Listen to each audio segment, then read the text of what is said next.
Oh, I have got to bring these glasses in. Okay. Jesus.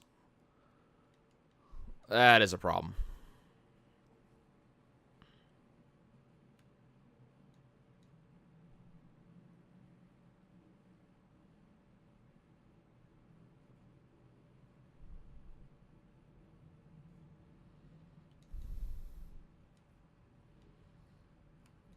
Okay, I think we're almost done with Hornet, at least for the time being.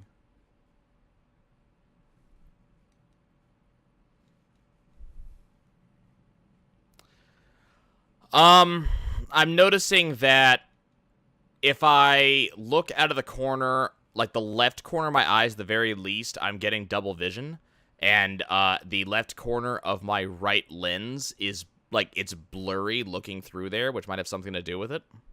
And I didn't have this problem with my other glasses that I just replaced.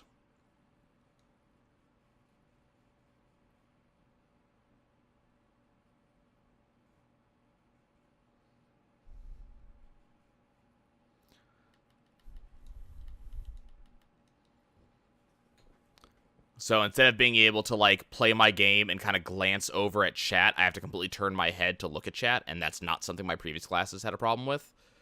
And I have paid enough for these glasses that I do not want to put up with glasses that are a downgrade from my previous ones. Especially because the only reason I replaced my previous glasses is just because they were a couple of years old and they were getting scratched and I needed new lenses. That's about all I did. But it definitely feels like something went wrong with the creation or something. I don't know.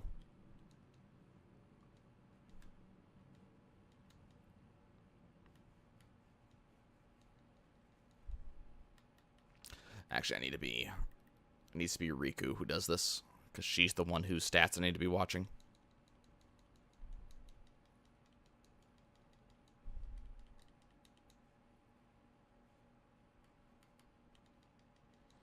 And as I said earlier, I like potatoes. I have for a very long time.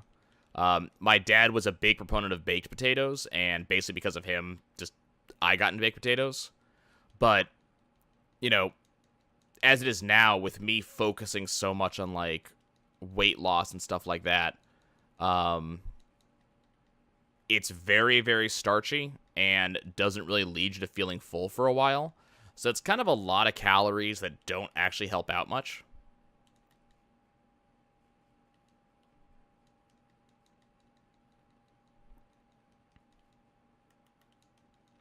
So, tastes good, but it's not something I'm going to be really focused on eating right now until I kind of get down to my goal weight. Then it's like, okay, well, now I'll kind of go back to it.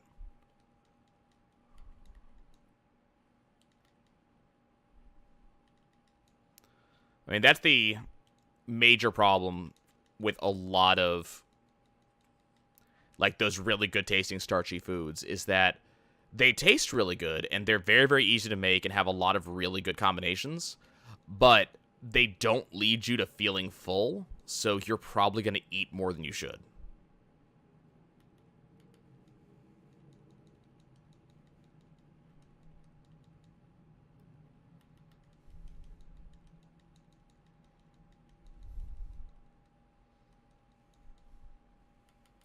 Okay, we're actually almost done with accuracy.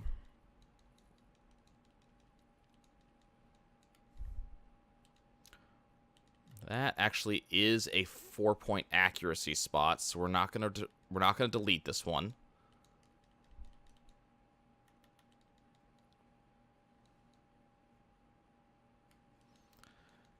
I mean, so the big thing that I think is that you don't have to give it up, you know?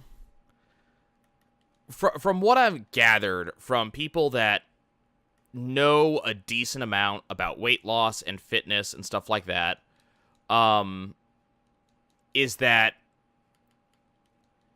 if you are diligent about portion sizes and exercise, then you don't have to give up the shit you don't want to give up. You know, you can eat whatever you want, but you have to be diligent about those things. If you're eating more than you should, you have to start giving up some of these things. If you don't want exercise, you have to start giving up some of those things. Oh, hey. We, whoops.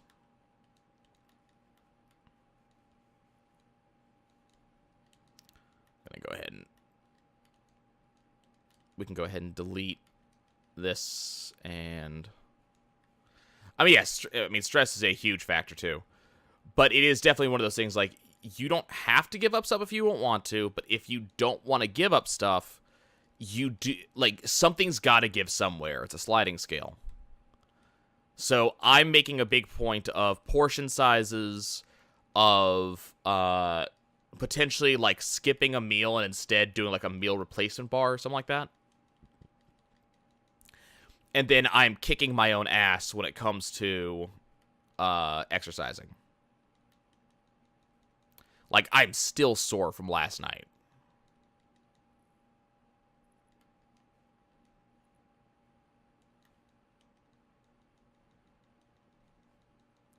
Yeah, I have never been a big fan of the DDR mats. Like, for me, it's hard pad or nothing. I refuse to use a mat. Screw that noise. Those things suck.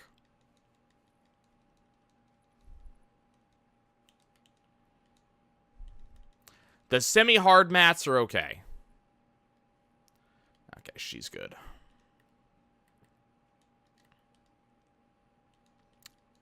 Sure, base.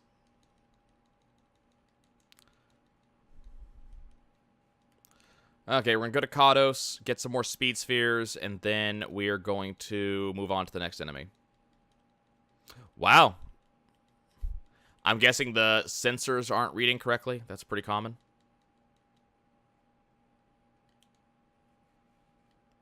Sounds like you need to get that buff back.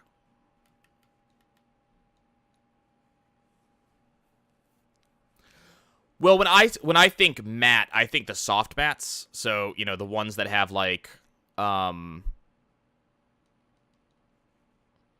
the really flimsy like plastic and nylon ones, or the ones that have like the foam inserts.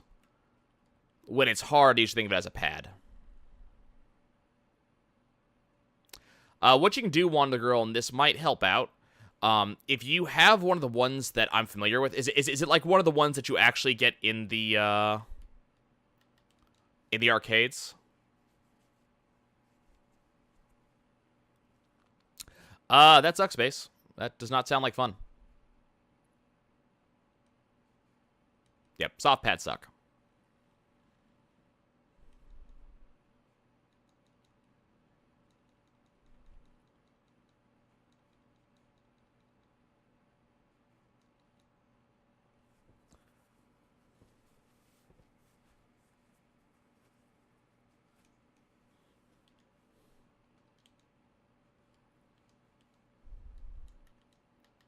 So if it is a hard pad like the arcades, the hard pads have each individual pad has 4 sensors on the top, bottom, left, and right of the pad, and the sensors eventually do go bad over time. What you can do to extend their lifespan, and we actually used to do this in the actual arcades I went to, is you can get like a gift card or something like that, cut them in half lengthwise, so you have 2 long, thin strips, and then you slide one of those strips beneath the sensor. The sensor is like a metal L shape that presses down on an actual sensor pad. So you put the card between the L shape and the sensor pad. This will increase the sensitivity and usually helps with a dying sensor. So that could help as opposed to anything else. Okay, so we are doing agility next. Okay, we're doing agility next. We're fighting Fenrir.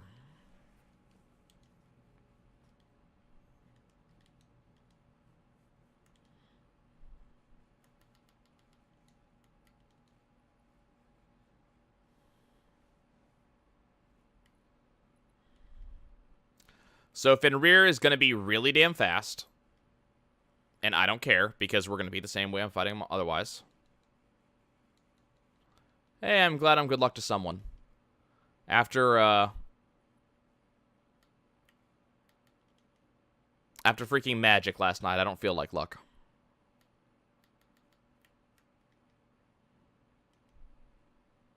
Huh, apparently this guy has chocobo feathers. That's kind of neat.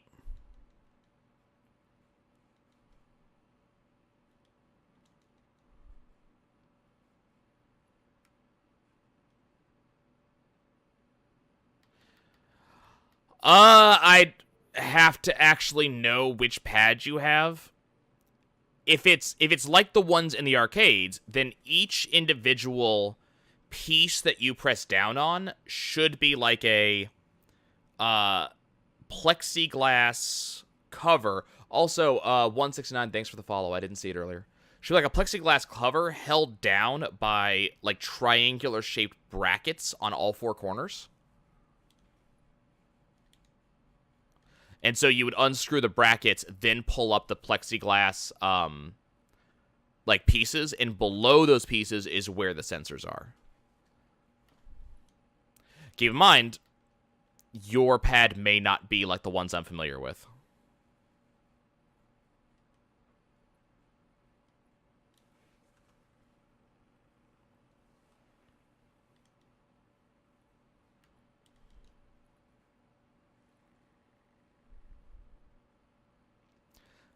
Wow, 1.5 million damage. Good job, Anima.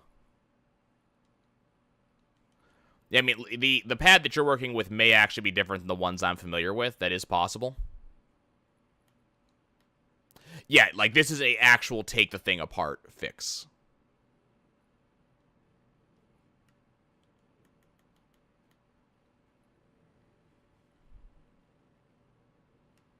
So your mileage may vary a little bit.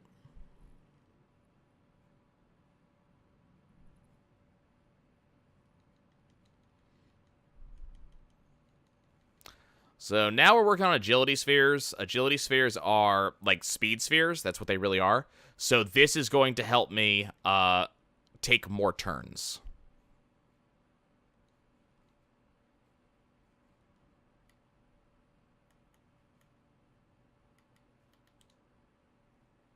Let's see how much. I'm curious how much damage the Magus Sisters will do on a limit.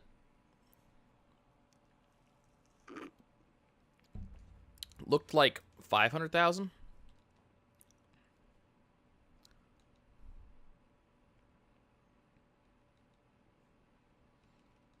Still not doing as much as Anima was.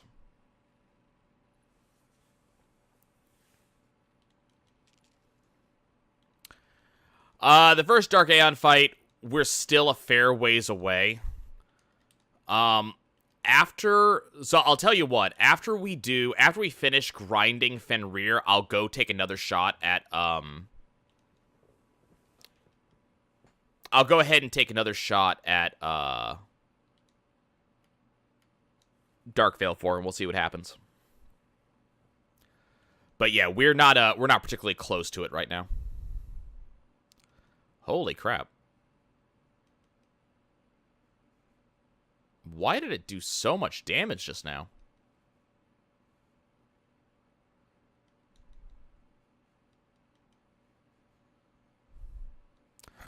Ooh, rare drop chocobo wings. That's exciting.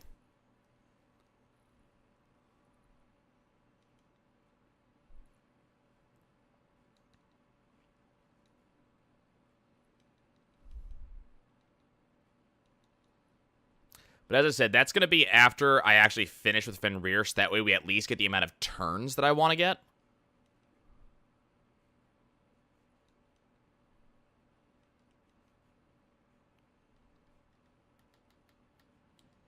But we're still not doing, like, damage. We're just going to be getting a lot of turns.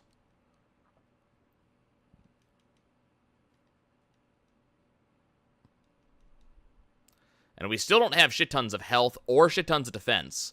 So Dark Anima will still flat one-shot us if it comes to that.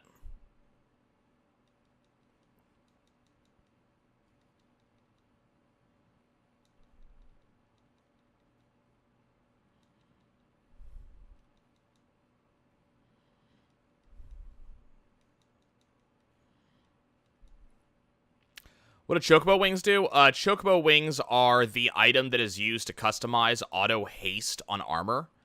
And because haste is so good, we will need those.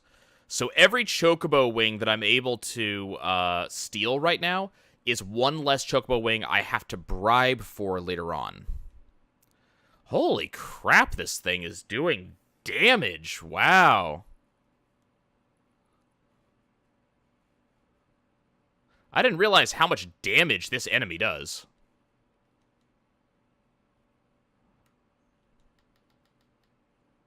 Alright, I'm just going to have Anima finish this off, because I'm getting tired of fighting this enemy.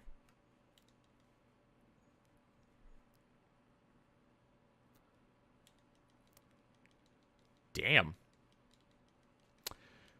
That's not a good sign. If this thing is doing that much damage that fast, he is a super boss, you're right. Like, he's not a ultra boss, but he's a super boss.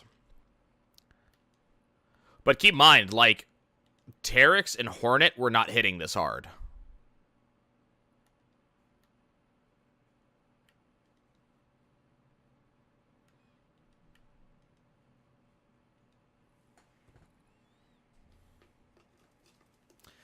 So what's going to end up happening is that at a certain point, so let's just start doing this.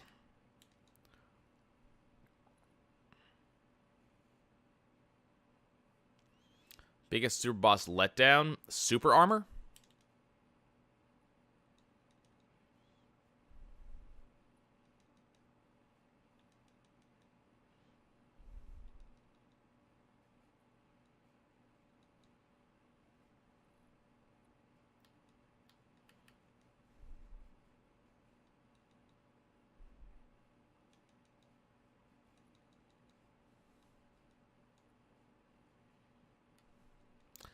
See, I'm imagining that, like, a 15-hour time on something like that is actually based on, like, not on the actual time it'll take to kill it. I want to say that's based on the time it'll take to go from first sighting to actually beating it.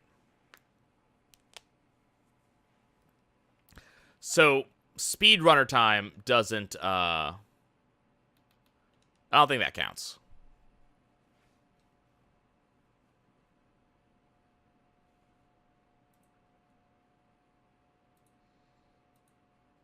Ah, well, there you go.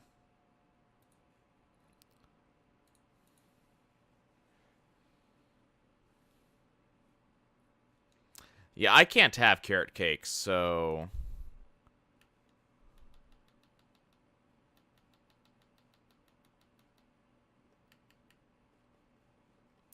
Let's get ourselves some money again real quick.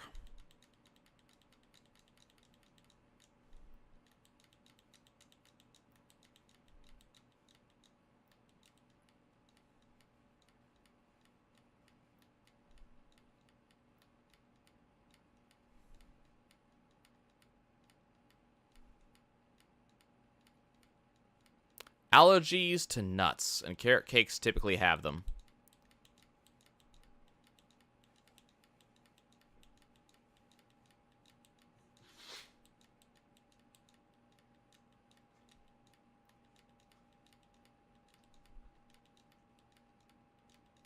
I used to love banana bread, but now everybody makes banana nut bread. It's like, okay, well, I guess I can't have that anymore.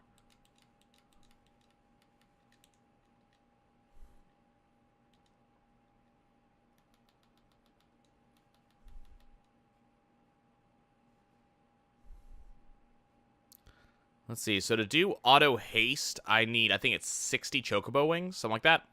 And I have 20 currently. Could do SOS haste, all the chocobo feathers I'm getting. 34 dark matter. Okay.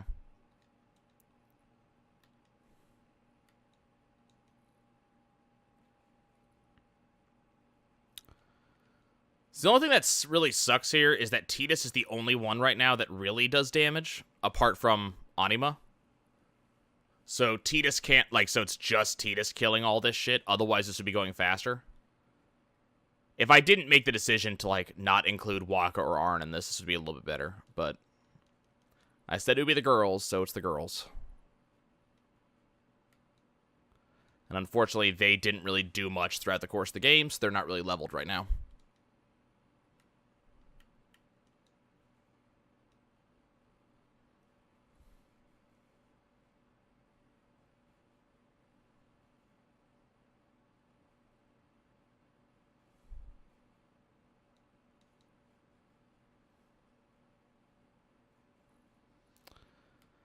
I mean, nut allergies happen. Just the biggest problem with nut allergies is just that everybody makes shit with nuts nowadays, and I understand it because apparently nuts are fantastic and include like lots of amazing like proteins and such, so really good foods for for people. But it just does kind of suck because it's like, well, look at all these foods that I can no longer have because of a biological problem.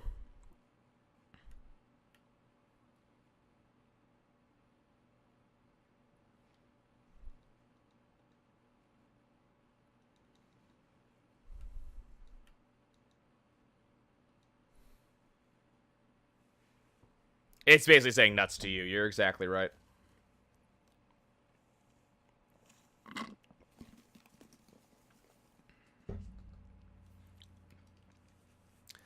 Though I will say my favorite part of the nonsense when it comes to nuts, I'll never get tired of this, is the companies going, "Oh, there's a lot of people here, and there's a growing number of people that, are allergic to nuts and could die if our products have nuts. Well, we don't want to get sued because of that. So instead of making sure there's no nuts, we're just going to put this disclaimer that says may have nuts, so they will never know if there's actually a risk of eating our product or not." Like, that shit drives me absolutely up the wall.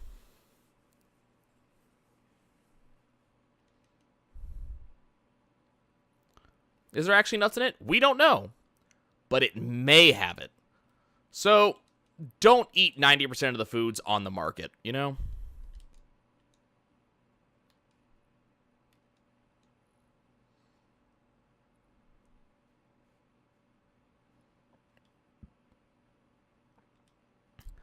I wonder if that ability does percentage-based damage. I feel like it must. Oh no, it's absolutely to cover their asses, especially because a lot of them do get produced in these factories that include nuts. But there's also a lot of foods that they made a different factory.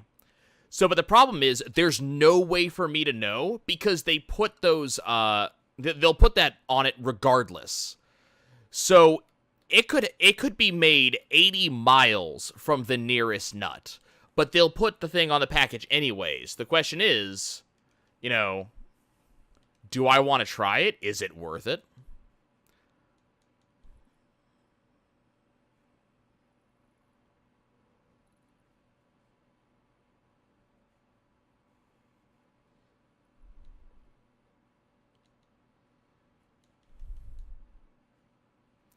God, that ability, it just has to be based.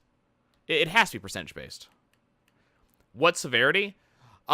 So when I was 16, which was the last time it cropped up, because I've been kind of careful since then, it put me in the hospital and I was potentially close to death. So extremely severe. But there has been a couple times where we thought I had a nut recently, but no reaction happened. And it is actually possible for people to grow out of allergies. I may have grown out of the allergy. But we don't know, and I would have to, and I haven't had like a chance to go and actually do another allergy test.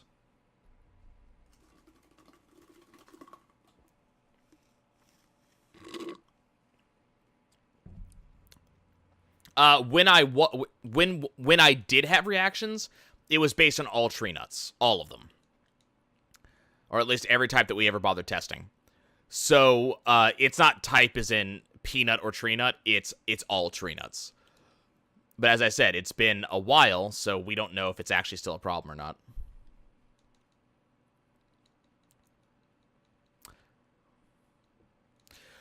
Well, what I needed to go do is I need to go do another scratch test. That's what I need to go do. And it's just, I've been A, lazy, and B, scratch tests cost money.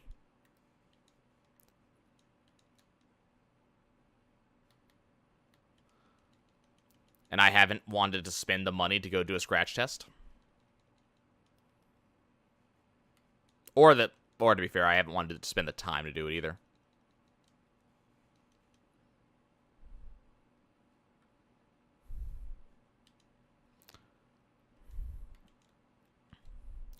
So yeah, I'll find out eventually.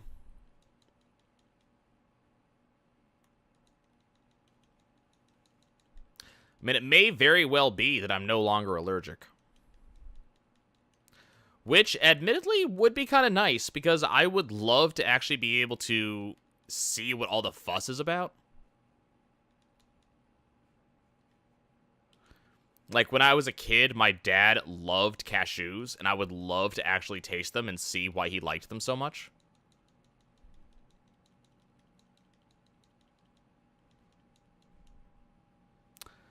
Okay, so Titus is actually going to start losing some stats here. It's not going to be much to start out, because I'm actually not... This is actually the start of Titus's area. No, never mind. This is the start of Orin's area. But Titus has beaten these areas, or not beaten, but he's activated these areas. So Titus will actually start losing some stats.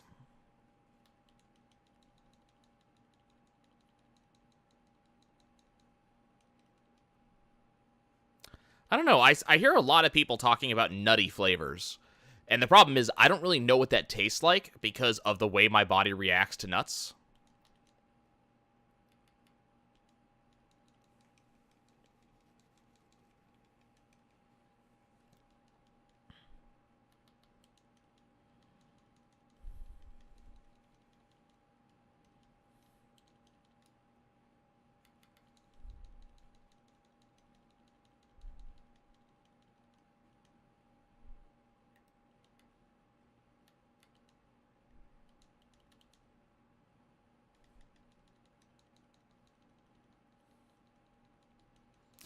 See, why did I just do that? That was...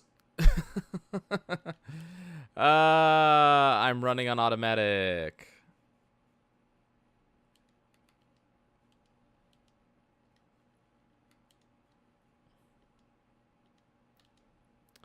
What do you mean my steak?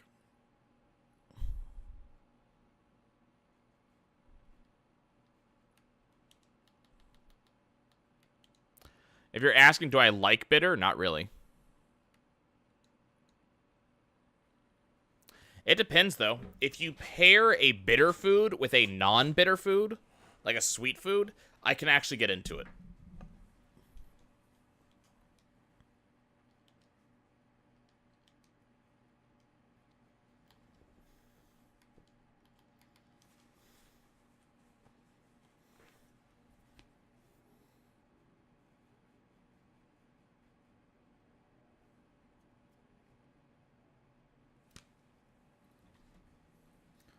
So it's just gonna... I guess it'll just depend on...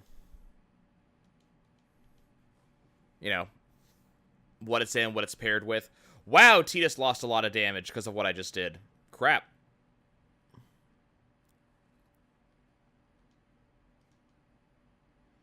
Some people like bitter.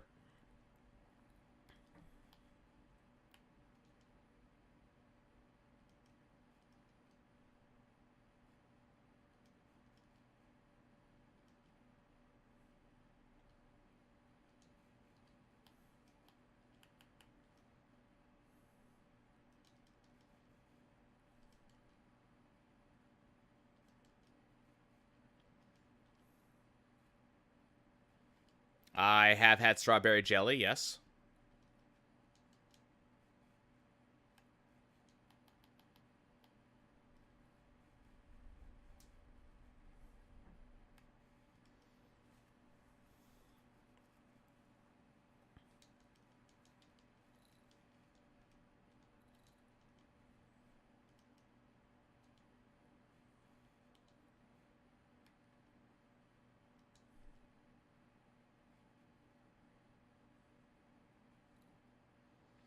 See, I don't find peanut butter to be particularly bitter.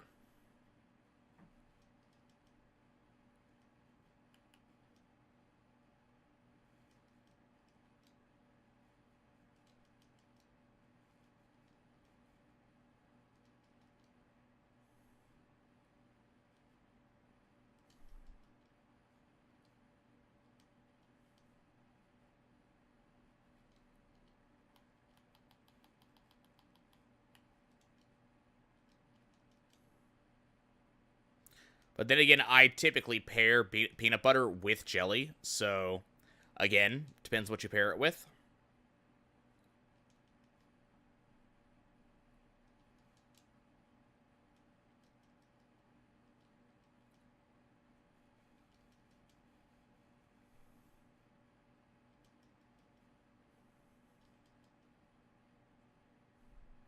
Can you stop hitting Tidus just for his turn, please?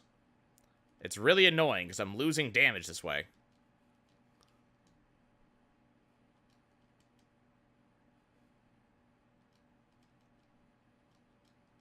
I'm gonna have to start hasting people. Just because this guy is so damn fast.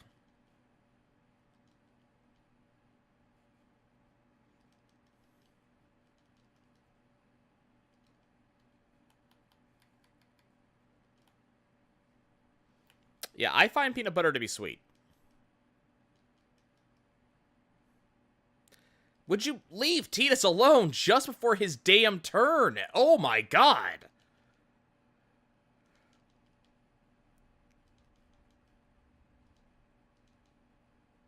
Like, why do you want to hit Tidus so much? It might be the type. It also might be a regional or global difference.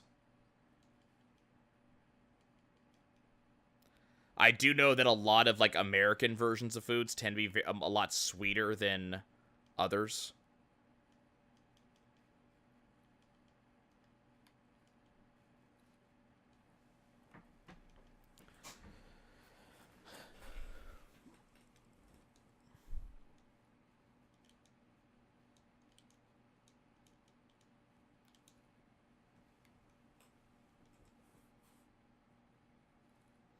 Okay, so apparently it's not that.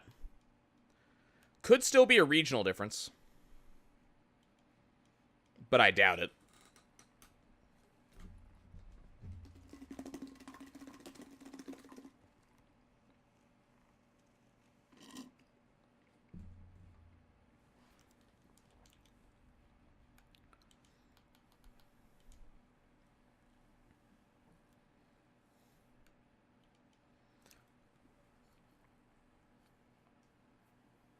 I know my sister got me for my birthday last year a candy box from Japan, like just a variety of Japanese candies, and I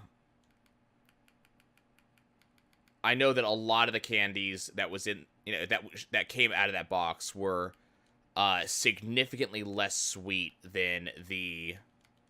um than like a related American version would have been.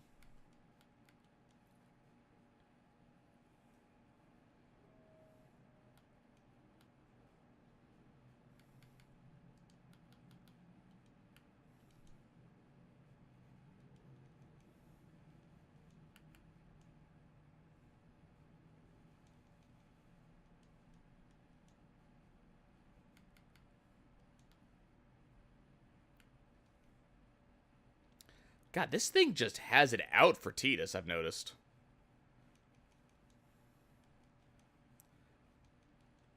It only seems to attack him. There we go again.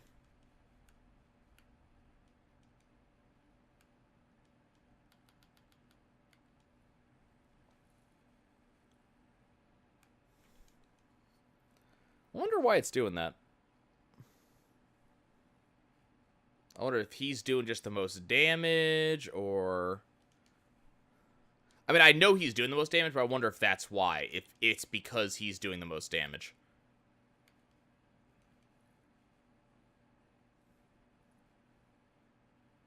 Nope, because he didn't do any damage there. Like, he hadn't even taken his turn yet, and it immediately attacked him. So it can't be damage-based. Maybe it's... like, perspective damage-based?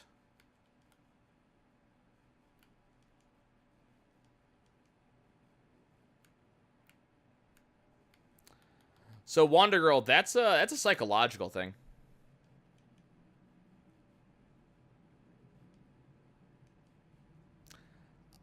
I don't think it's random based on exactly how often it is specifically going after him. It might be, but I kind of doubt it. It is almost exclusively attacking Tidus in every single attempt. And while that, like, yes, you could get a random result that would go after Tidus almost every time, I don't think that's very likely.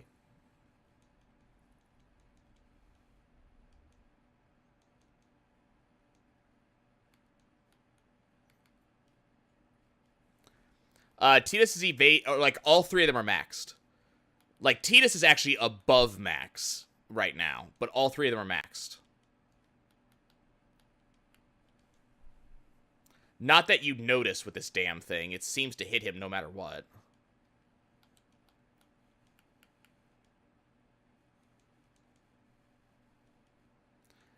Then it still shouldn't be hitting him, because at max health, he has more health than anybody else.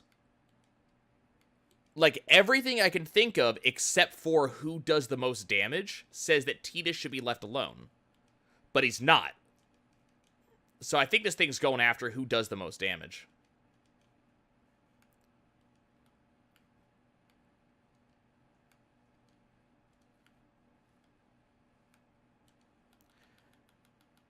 Because if it's who's easiest to kill, it should be Riku.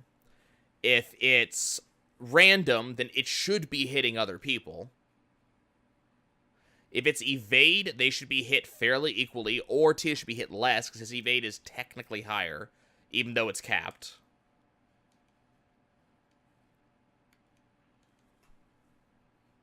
I'm thinking it's damage potential. I'm thinking that's how it decides it. Which admittedly is obnoxious, because again, you know, for obvious reasons, because he's got the damage potential, I need him to not be hit.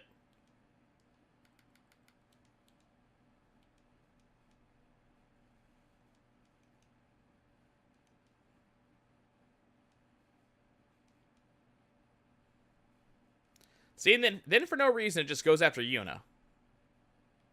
And then it goes after Tidus again.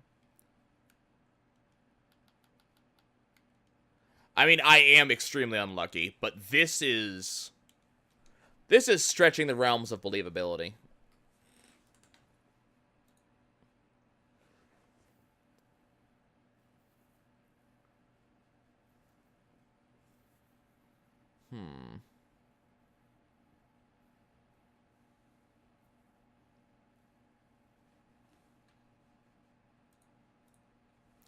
What's also interesting is the thing I'm reading, like the guide I'm looking at, just that tells me what order to do these in, specifically mentions that Fenrir should not be doing a lot of damage. But he is. So I'm curious if they change something.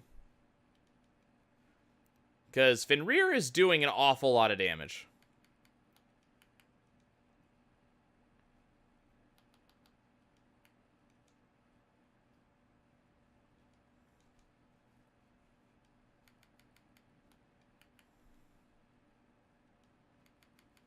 Like, they're saying Fenrir should do about 3,000 damage. He is regularly doing 8,000 plus.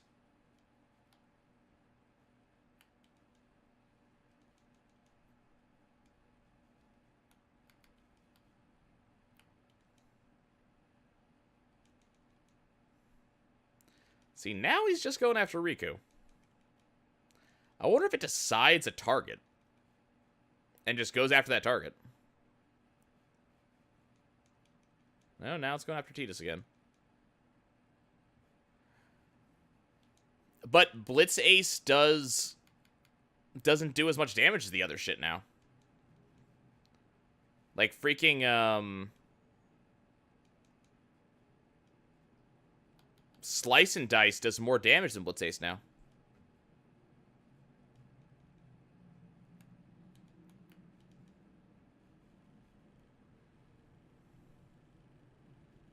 Just gonna do a quick double check. Yeah, Slice and Dice does a lot. 8 damage, 8,400 apiece. That's about 70,000 damage. Plus, this should be max. Nope, not even. So 140,000 damage total from Blitz Ace. Roughly.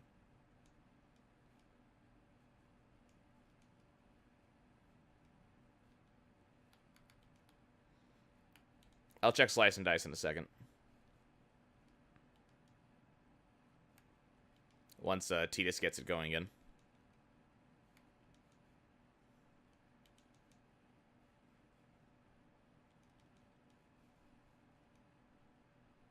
I'm also amazed at this thing's evasion. Because this is not the evade enemy. We should be not be missing almost ever against this thing.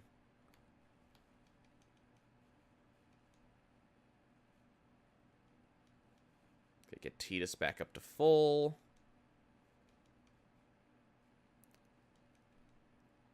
Okay, Tidus is at full, so as a comparison.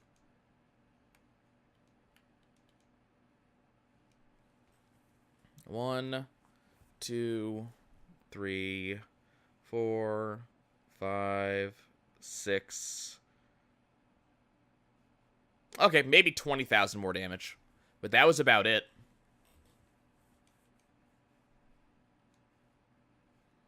Riku threw me the ball? I didn't notice. I'll have to go back and look again.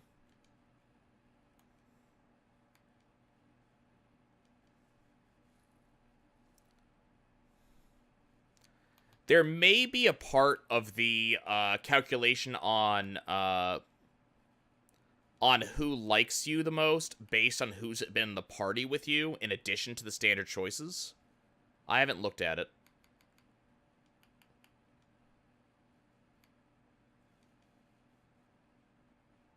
I don't know why I'm actually having them fight, because we have Overdrive for Anima again. Okay. And after this one, we'll go use some spheres.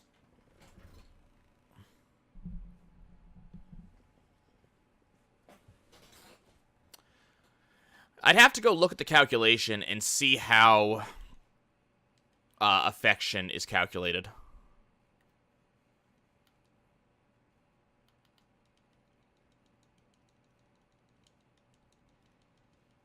I'd be curious.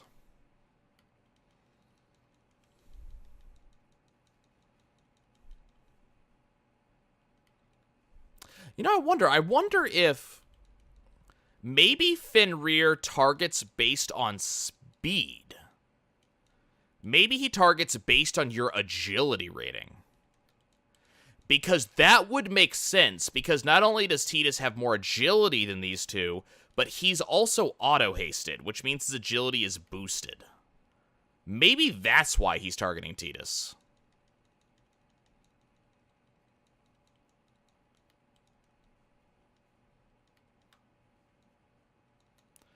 Because his agility is significantly higher than theirs.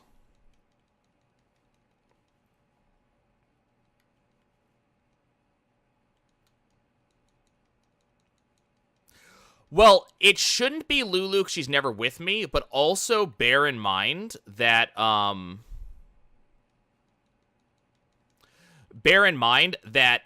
decisions and the choices I made leads to Lulu. So it was originally Lulu because all of my choices led to Lulu. So she was still getting boosted, and also she occasionally was in the party because I was leveling her up. All the way until endgame, Lulu was part of every single combat. But now, except for certain... No, even in bosses. It wasn't until after... It wasn't until basically after Mount Gagazet that I started not including Lulu in standard combats anymore. And then now she's not in there at all. So Lulu was still getting points based off of being in the party, if that's how it's decided. Okay, how are we looking? Agility 179. Okay.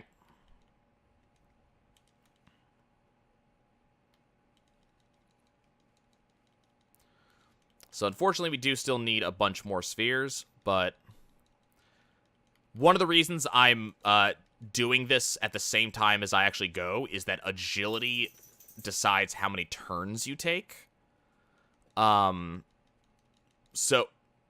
what did I just do? Oh, am I out of clear spheres? I'm out of clear spheres. Okay. Need to go buy a bunch more of those.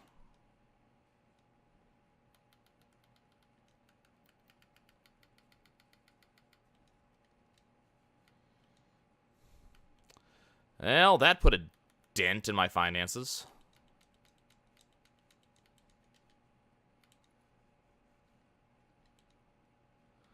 Nope, cannot change the ending at all. This is not that type of game, unfortunately. There's no change to that particular thing. In fact, I don't think there's not a lot that affection actually changes apart from the things that we've already talked about. There's a couple of dialogues that change. There's the, you know,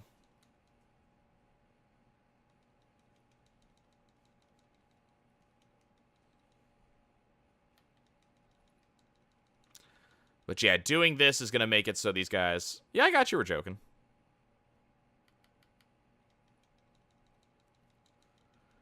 But now all of my party members are actively going to be faster than they were before.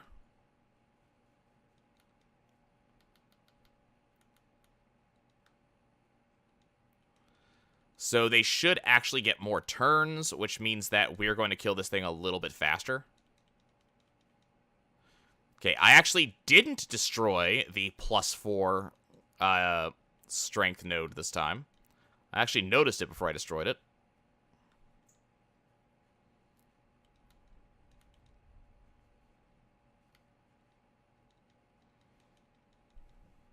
And that's a max HP by 300 nodes, so we don't want to destroy that either.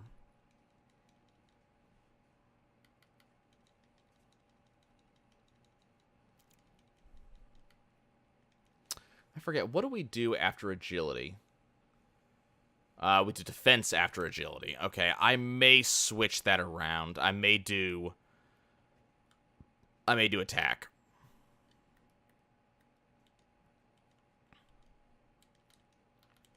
So that way the girls can actually help with killing shit. The only problem with going after the attack guy next is that the attack guy, because he is the attack guy, does more damage. So without having the defense, we're gonna end up like dying a lot more. But going after the attack guy next does mean that we'll beat the defense guy faster.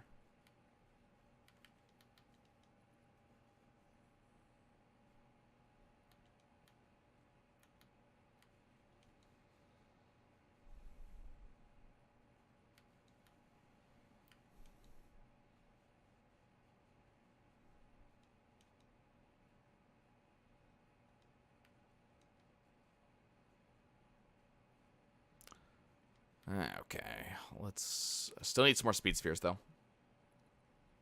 That being said, we are almost done with speed spheres entirely. This last 80 that I'm getting right now should be all the speed spheres we'll ever need. So, you know, that's good.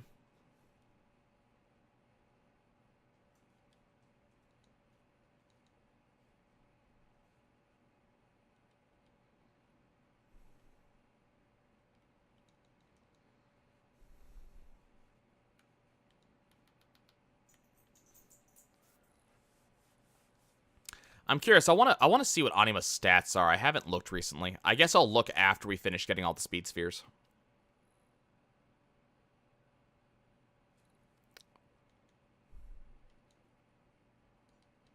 All right, sorry, all the agility spheres. We'll do that. So I'm curious what the stat growth on Anima has been.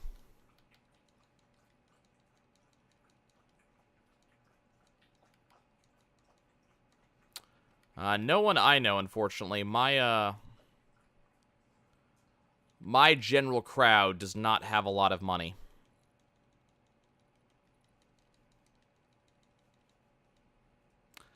And none of the, I mean, the women in my family do like jewelry, but they don't like a lot of it. My mom actually just went through a bunch of her jewelry and started handing it out to my sisters.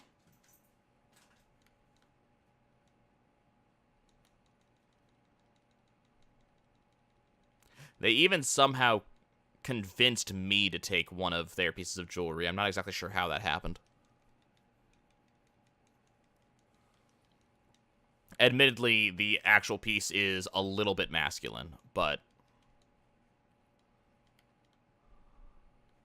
there is one piece of jewelry that I wear on a regular basis, and that is about it.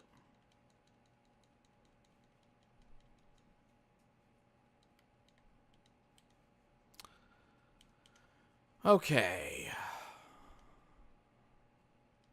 Actually, let's save. I haven't saved recently. Let's...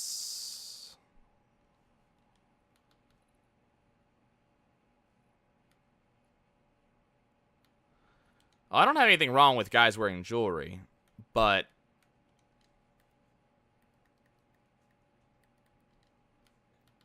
there's only one piece of jewelry that I actually wear on a regular basis.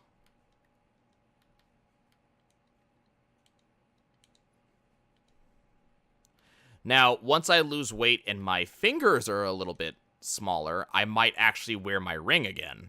But right now, there is a necklace that I wear, and that is about it. So you'll see exactly how, like, if you look at just how much, how many turns we're getting before Dawn Tonberry gets a turn. You know, this should show just how much that, oh yeah, it's thundering again.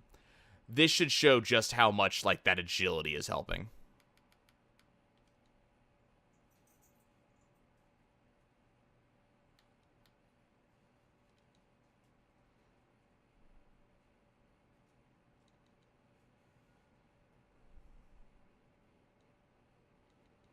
And I'm not even hasted.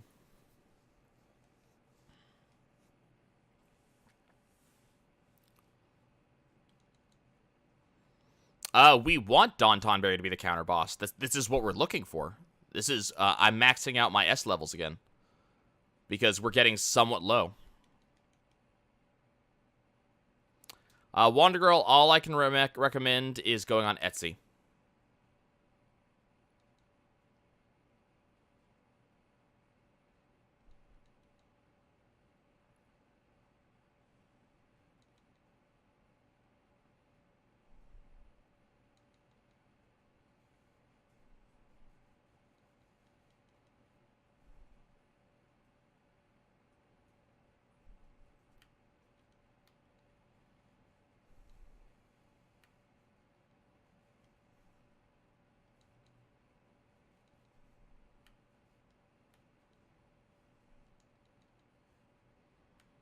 Okay.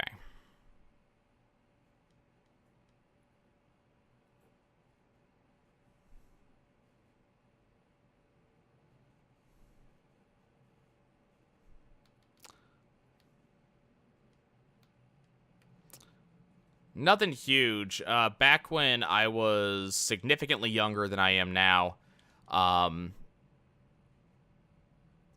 family went to Hawaii, and the timing of the trip happened to be over my 18th birthday. And so the family decided that we were going to go to a store. It's a Hawaiian-based jewelry store called Na Hoku. And my family's, or my mom specifically, is a big fan of them. They have a very special, kind of like Hawaii centric line called the sandals line, just a bunch of sandals with various things in them. And at the time, my mom was really into that. So we went in there, and I just sat outside. It was the day before my birthday, and I was admittedly a little bit, I'm not gonna lie, I was a little bit put out that, you know, on the day before my birthday, all of my sisters were about to get, like, these remarkably expensive, like, pieces of jewelry. So my mom calls me and says, hey, you should come in and look. They do have some items for men. And there wasn't much, but they did have some stuff. And I went and looked, and all of their stuff for men included something called koa wood. It's a okay, so you know Nahoku. They are expensive. We were celebrating having sold our house and moving into a new house, so we happened to have money at the time. Not enough to really do what we did on that trip, and as kids, we didn't know that until later. But, you know, we kind of had some money at the time. So, went and looked, and a lot of their masculine stuff included something called koa wood, which is a, I guess, Hawaii only or Polynesian island only wood. That's, it's dark, it's, you know, it's got luster, and, it's fairly rare. They don't use a lot of this stuff. And so I was looking, and I was like, you know, there's not really much here for me that I'd actually wear. And what I ended up picking out was they had two versions of this. I ended up picking out a dog tag necklace. So it's a single dog tag that, like, it's a steel dog tag. It has a wood inlay on the front. And then I was trying to decide, there were two of them. One was, let's see if I can actually, let's see if they still have this. Oh, 1 second.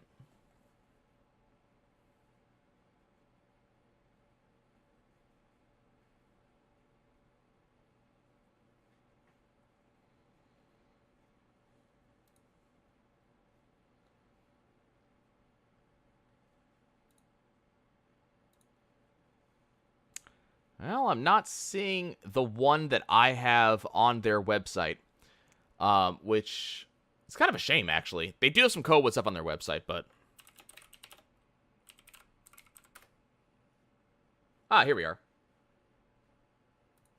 Found it.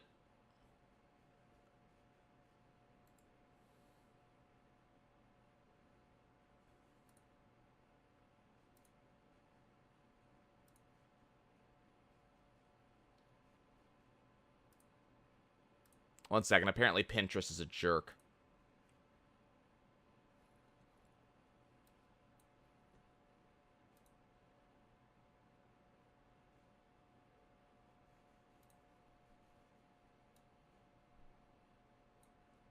So there it is. So that's the necklace. And after all these years, so that was like 12 years ago, I still wear it. It's still, you know, it shows signs of wear and tear on the back, and there's a small chip of the, like, laminate on the front of the wood. But it still looks just like that. I'm wearing it now. I wear it every day.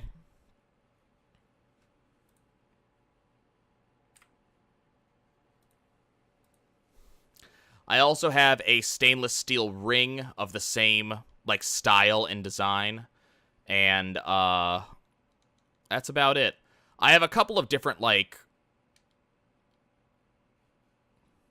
I have a watch that I will occasionally wear. Okay, I want to see this on Blitz Ace. I want to see who gives it to him. I have a Mickey watch in a skeleton watch style. So it's the old school Mickey of, you know, gradually ticking, like, Mickey hands, but it has the skeleton style because I love skeleton watches. Yeah, Riku does give it to him. Cool. But it has, like, the skeleton style. Does it say anything on it? Just a blank tag. At one point, I was considering, like, engraving the back of it, but I don't know how deep the actual steel is before it gets to the wood, and, like, there's no repairing this thing if it gets damaged. So I decided against actually, like, engraving it. The one thing I may do is at some point I may see if I can get the, I don't know what material it is. The clear, like, laminate on the front of it. I may see if I can get that repaired, just because there is a small, like, dent in it that came from something or other. But this thing has gotten through years and years and years of not exactly hard use, but it's, like, stuff has happened to this thing with me. So I got that. That was my kind of my My one thing I did. But, like, if I can kind of link, or not link, but I can kind of show off while TS is doing his thing here. Like, this is the other variety of stuff that they had. You know, there's a lot of this kind of wood inlay. The shark tooth pendant, that stainless steel paddle pendant, that is more the color of the wood in mine. A lot of these other ones, you know, have a lot lighter wood. Mine is a lot darker than a lot of those. But yeah, those were like, a lot of those were still there. Like, I recognized, like, the tribal motif and the tiki pendant. Those were actually there at the time. But I was very much, at the time, I was feeling like, I don't see any reason to get those. Those don't speak to me. But this one actually did. And, I actually very much had, like, the feeling looking at this one of, like, you know what? There's not really any armed forces background to my family, so there's kind of nothing there. But this one looks fairly masculine. There's kind of a thing there. And then I decided, you know what? I'm gonna go for the one that's a little bit prettier. There were two options. One was just the flat koa wood, and one had the little diamond chip in it. And I said, you know what? I'll go ahead and dig in a little bit to my feminine side, and I'll go for the diamond chip, and I'll do the pretty one. And so I went for that one.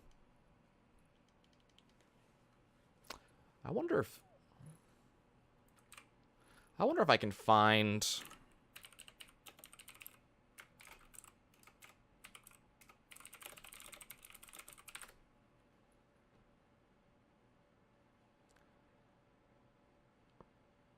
Huh, shame. Can't find my watch, though.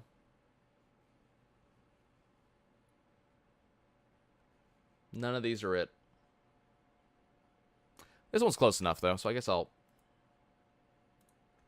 I also have a watch that looks kind of like this.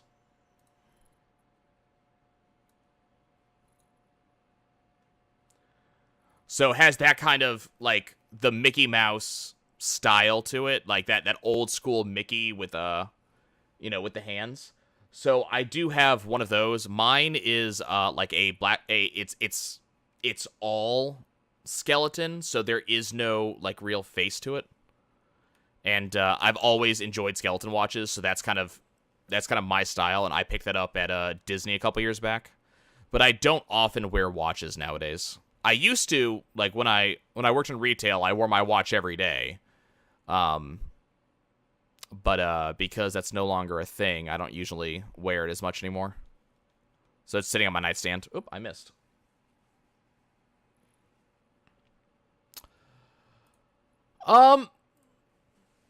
It's not that it's, like, it wasn't that it was spoke to me. It's that I was, you know, it was the day before my birthday. I felt bad about, you know, kind of being left out and, you know, kind of not getting something when everybody else did. So I was just kind of looking and saying, okay, what looks the best to me? Basically, what would I actually wear?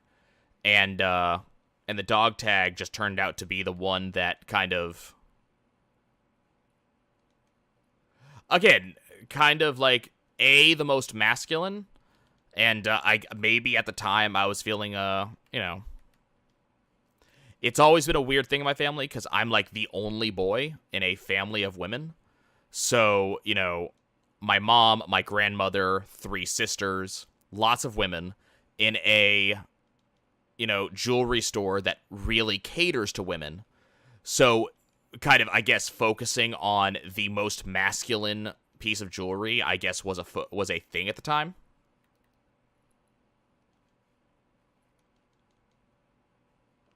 I don't know if there was much about that actually spoke to me.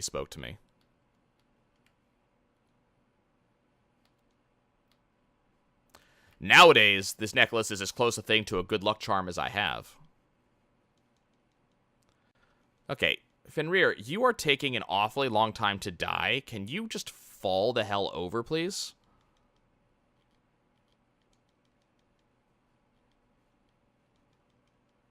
Like, come on, dude. This is just getting ridiculous.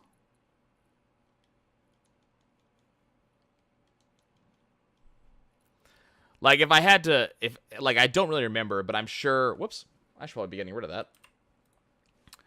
I'm sure my mom was, like, in a big way, like, hey, you should get something. You should really get something. You should pick something out. What looks good? I bet she very much was not letting me leave without something. So I think I was also probably just like actually, hey, what looks like something that I could actually enjoy? Like, I'm sure that actually happened.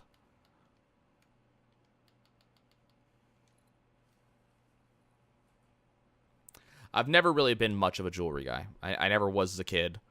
No earrings. I had a ring long, long time ago, and I'm actually very sad that I lost this. It was like as a kid, I lost stuff all the time. Lost glasses, lost stuff like that. So, but mom always thought about. Yeah, it's gone. Mom always thought like, hey, I should get stuff, and the problem was a lot of the stuff that I got was these kind of random like random like shark tooth necklace sort of things. I have a fossilized walrus tooth necklace around here somewhere with like a little bit of I think it's turquoise on a leather wrapping, like on a leather thong. So I have one of those around here. Mom would just get me stuff like that. And I didn't really wear a lot of them. One thing I did have, and again, I'm so depressed this is gone. I have no idea where it went, and I'll never find it again because this was years ago. But my dad had this, like, 24 karat gold and silver, we called it the storyteller ring, because it had, like, it's always before Titus's turn, I swear. It was a ring that had, like, designs on it from, like, the, I guess I described them as, like, I'm trying to remember which tribe it was. I want to say Navajo, like Navajo, Indian, like painting designs on it. So, and unfortunately, it went missing years ago. I still remember it, but so that was the one that I really ever wore. But I have like a variety of different, different bits and pieces of jewelry. Now that we're down in New Orleans is the home of Mignon Faget, and my mom has loved her stuff forever. So there were times when, like, as gifts, especially for, graduation gifts, congratulations, some birthdays, for a long time, Mom would get each of us, a piece of Mignon Faget jewelry. So I do have some of that kicking around, but it's just not, I don't wear most of it.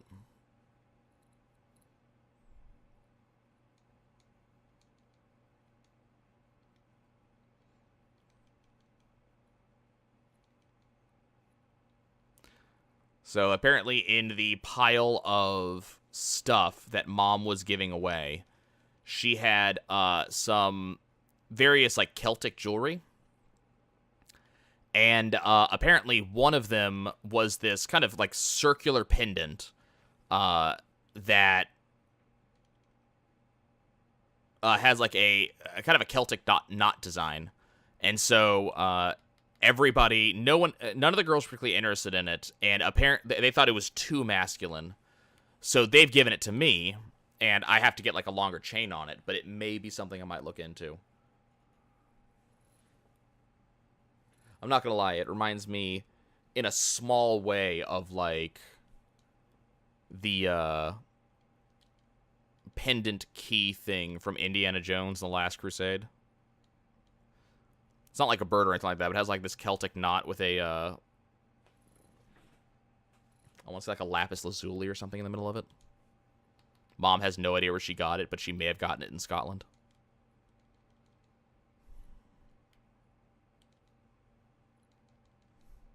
So right now, that's currently hanging off the finial of my bedside lamp. And at some point, I will go and hey, that one actually killed Titus. That's interesting. I think it critted. It's gonna hang up there, and at some point, I will go and get it a longer chain.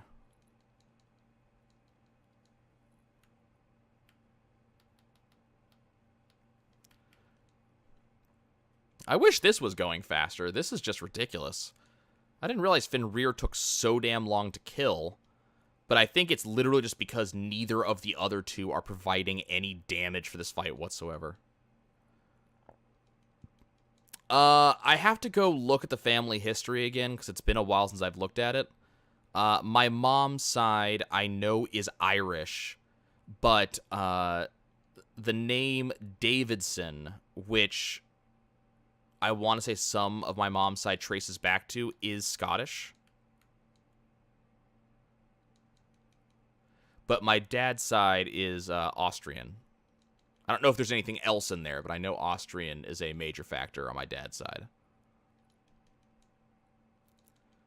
But, I mean, my family is not really a family that focuses too much on, like, history, genealogy, things like that. So it's a curious fact for us, as opposed to, you know, what it is for a lot of families nowadays, which is, oh my god, we must know our family history. What blood do we have? Blah, blah, blah, blah, blah, blah, blah. We don't care as much. Like, we can trace it. We know where it is. So, woo.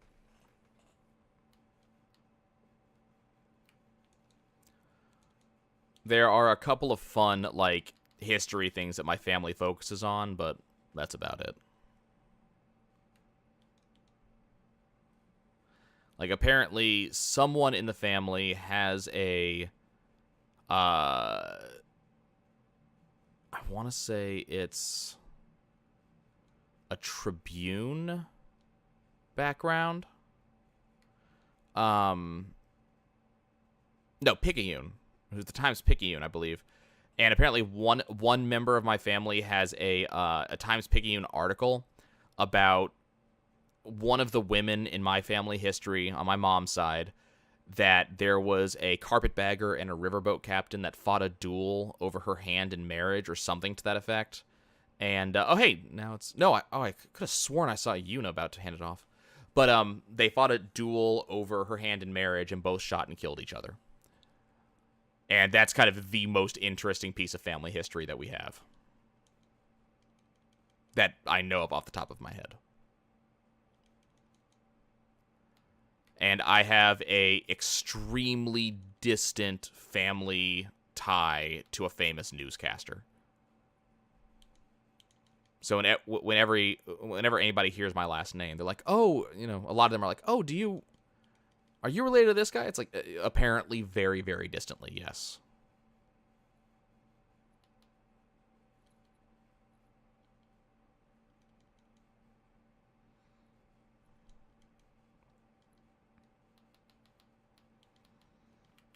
Oh, I cannot wait to be done with this guy. I'm so tired of fighting Fenrir. He's annoying.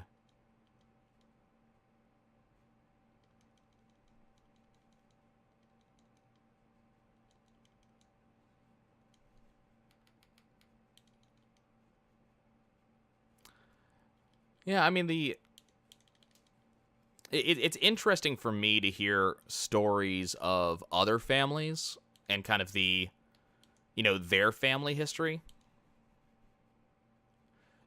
Like, in part because my family doesn't have one of those histories where there's, like, a lot of cool stuff that happened, you know, in our bloodline in a, like, somewhat recent time. I know I've heard of a lot of people that are like, yeah, so we have, you know, we have this, that, and the other thing. We've got people who, you know, fought in the Great War and blah, blah, blah, blah. And I'm sure, like, I'm fairly certain I have family members that did fight in, like, World War I or II. Like, I'm, you know, reasonably certain. But, why? Don't lead with Titus. Riku's the one that needs to lead. It's not, but we don't have a lot of those, like, we don't have a lot of those stories in our family. Damn it, both those were MP40s? God damn it. That was such a waste. I didn't realize they were both MP40s, because we're going to have to max out MP at some point. See, I don't, like, my family just does not have stories like that, and it's actually somewhat depressing.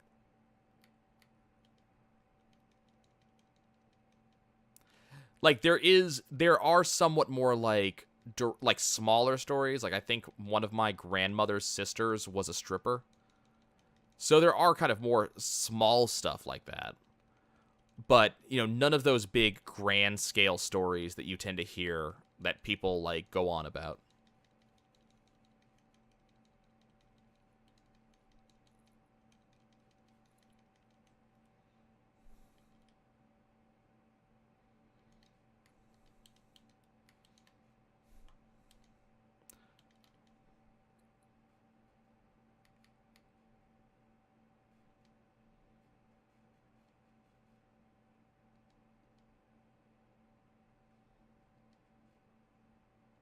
I mean, that is a pretty cool story.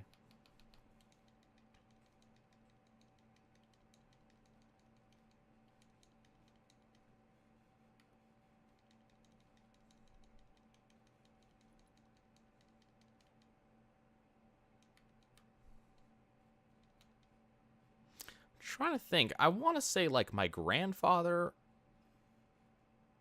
Was it my grandfather who was in World War II?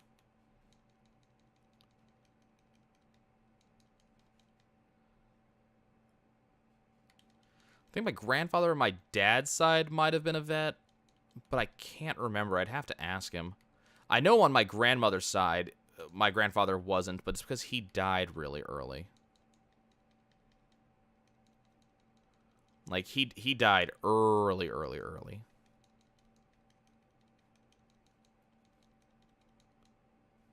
Okay, I mean, we're still going to need to go fight Fenrir some more, but I want to know how far off I am. So Riku's at 235, so I need to fight Fenrir like 3 more times for her. But the problem is that given the variance on starting speed, I need to make sure Yuna is also at 255.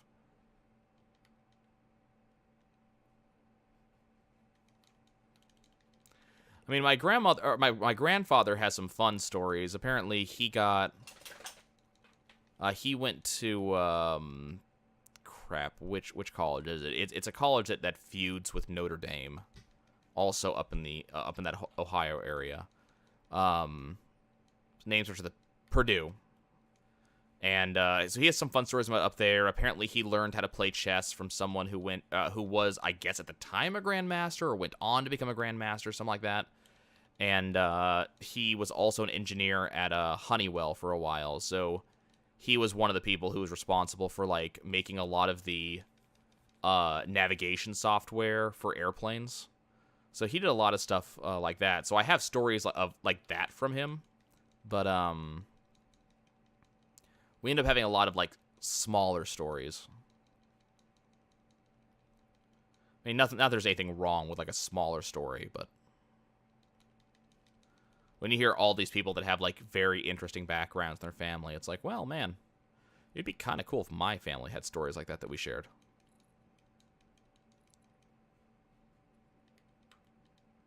Lots of like personal family history.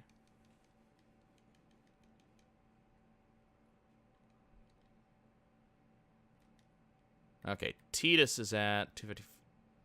Hey, Yuna's also 255. So actually, we're just waiting on Riku, which is interesting.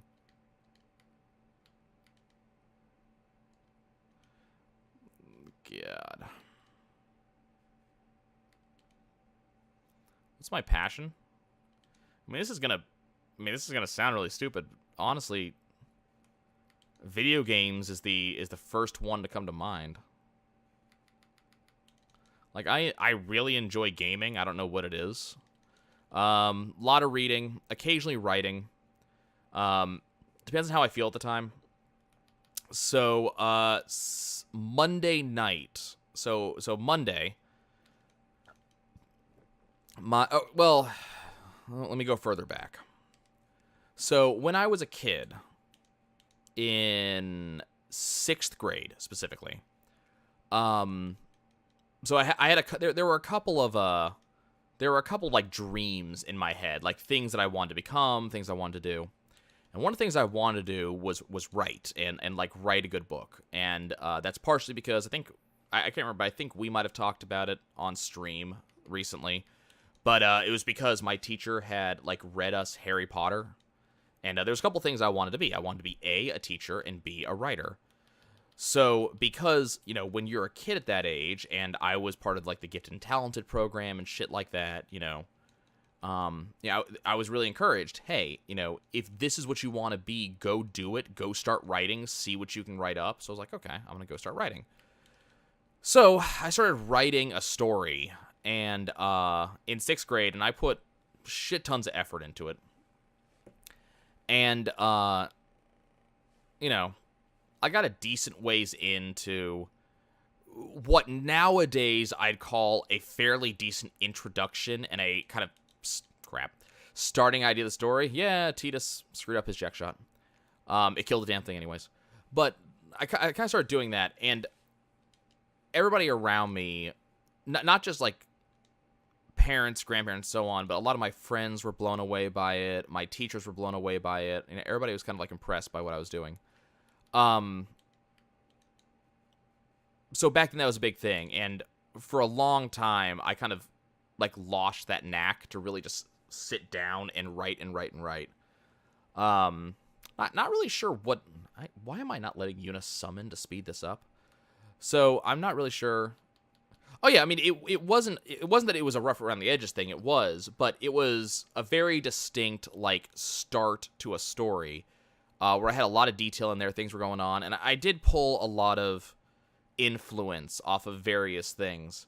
The problem is I wanted to get my friends involved, so after I had really kind of sat down and started in on it and gave it an idea, I wanted to get my friends involved. And because it was a story about magic, what's the easiest way to get your friends involved? Well, why not have a magic school?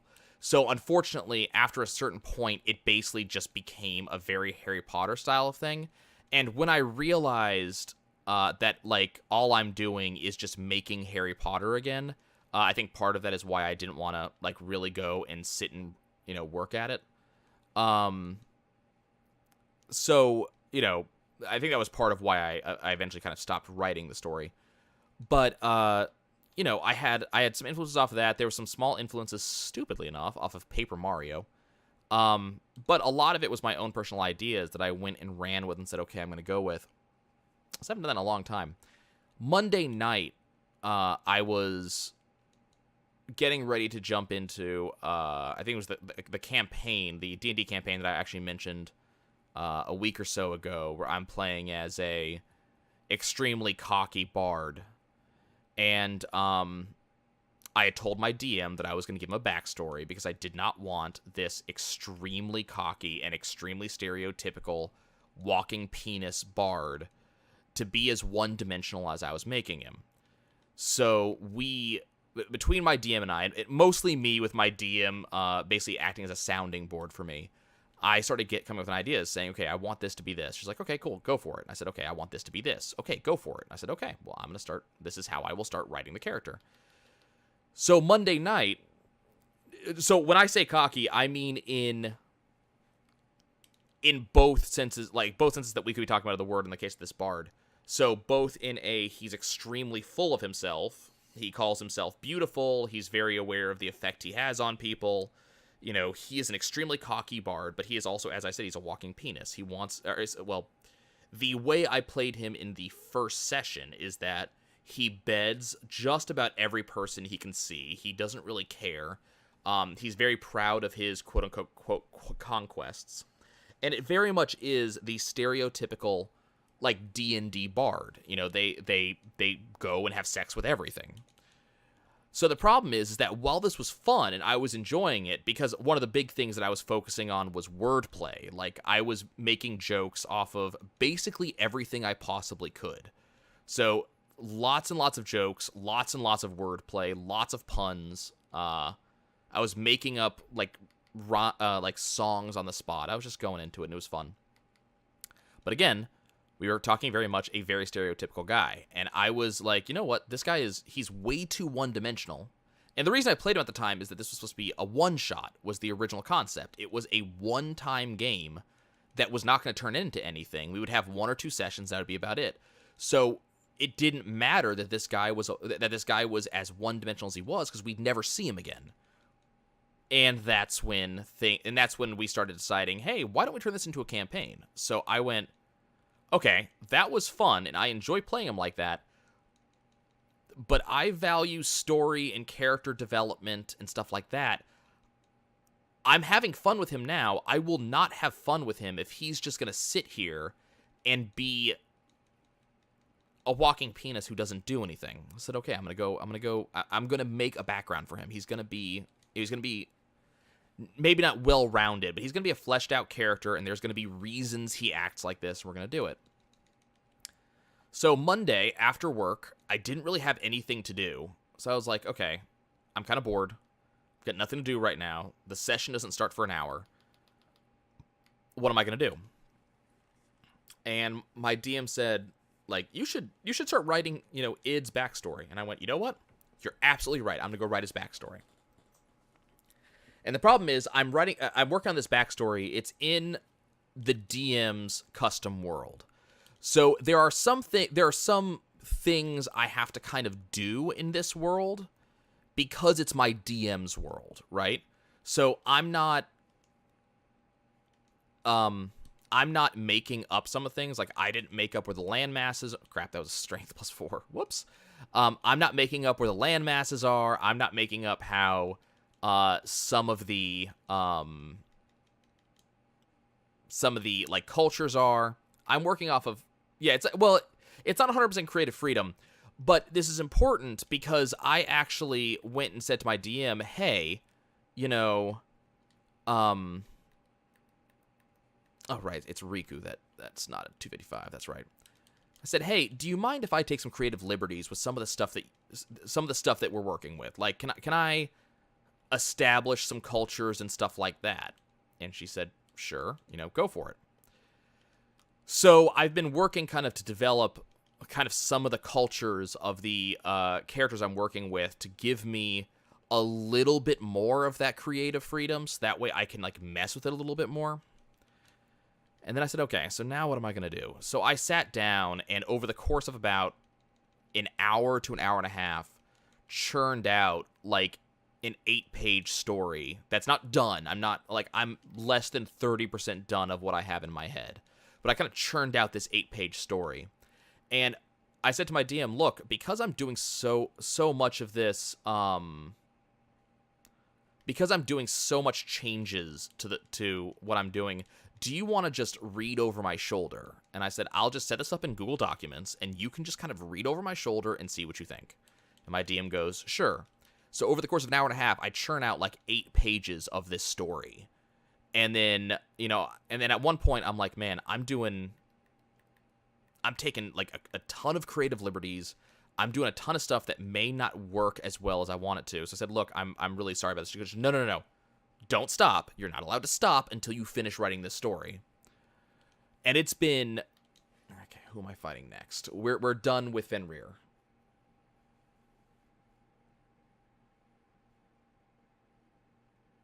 Okay, we're skipping a strength now, so I'm gonna go fight Juggernaut.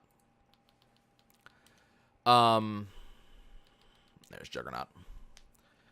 And it has been, as I said, literal years since I sat down and just started churning out a story like that. Like doing what I did, which is just sit down and just start writing. And the biggest problem is I'm not good at starting. I'm not good at finishing. I'm good at the middle. So it was kind of this thing where it's like, wow, I was able to put out a lot and kind of get to a place that I really like. And I was able to mess with a very interesting writing style. I've done some interesting point of view changes. Hey, Phoenix, thanks for the host, man. I appreciate it. It ended up being this kind of storyline style that I actually really like. I kind of like what I've done so far. And I'm actually excited to continue writing it. And this is something very different than but it's also something I've not done this in years. Oh my god, this guy takes so much damage.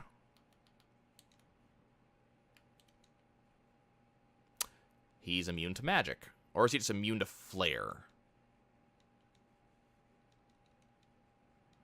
Is he immune to drain? He's immune to magic. Okay.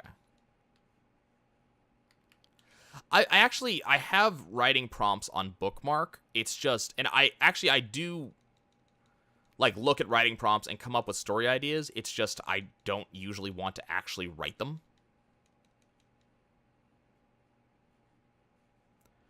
So that ends up being the problem, is I don't usually want to write. I'm going to go ahead and just pull out Anima. Oh yeah, I hate revising. I am a one-and-done kind of person. Holy crap, Anima didn't kill it. Okay, this is a thing. Wow. That's depressing. That's what we have to do for Strength Spheres.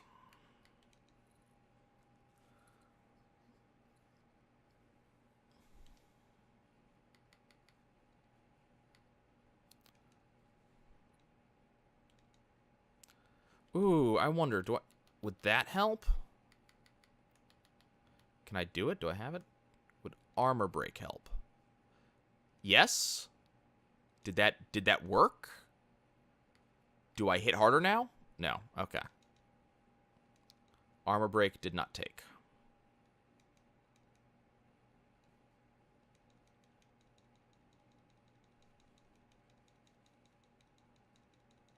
So I think we're just going to go ahead and summon Anima again.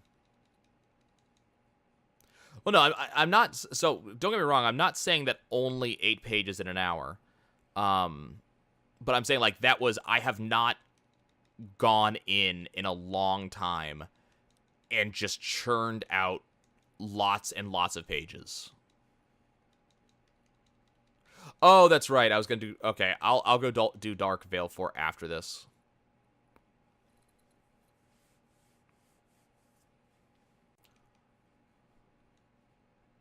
I'll go ahead and do that.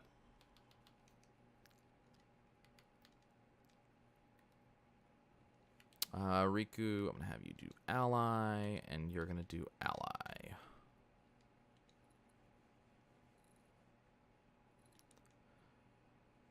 But yeah, I'm doing... I've just, like, as I said, part of the reason I wanted to do this backstory the way so much is the way I decided to start writing it. And what I mean by that is that I've set it up so that, sure, here comes game sound. Not that the game sound's going to be particularly interesting. I've done it because Id's a bard, so I've done it as basically a college interview, because in D&D you actually do have a college that you join. And that decides what type of bard you are. Let me go ahead and turn off encounters. So I did it as an interview, and the idea is that in this world, his race is generally looked down upon as being fairly flighty, unintelligent, you know, stuff of that nature. Let's save one more time. So the idea is something in his application does not go all that right. So they decide to have an interview with him. And so you have 5 unidentified voices. 1 is him. 4 are other folks. And I have each of the other 4 voices I've identified... No, sorry, 5 other voices. I've identified what race they are, and if they like him, don't like him, are neutral. And all I'm doing is just writing in those voices for their questions of him. And then when they ask a question he has to explain, then I'm writing a backstory into that question first person. So it's kind of this kind of interesting way to write that I'm kind of really enjoying. Okay, protect. You can go ahead and mug it. Protect. Mug it. Okay. Protect. Oh, no, don't protect her again. That's not how you do things. Titus, go ahead and Blitz Ace it. We may actually beat this if I get a, See, look, I'm doing even less damage to it than I did against Tank It.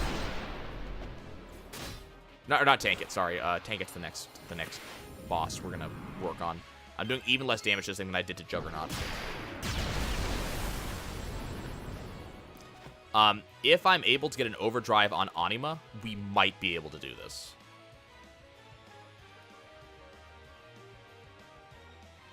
I mean, my DM likes it, so that's kind of the most I really get to say about it, but my DM likes it. I'm gonna try this, but I'm pretty sure it doesn't work on Dark Veil 4. Yeah, it's immune to slow. Okay. Okay. Well, it's gonna kill us soon-ish. What am I doing?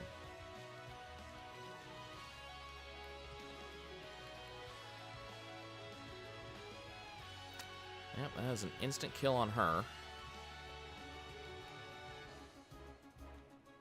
Damn, this thing still has evasion. Like, it has evasion like hell. Okay, we're gonna go ahead and summon Anima.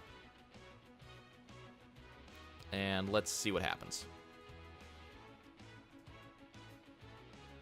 So Anima was able to take it out. So that's Dark Veil 4. So we got one.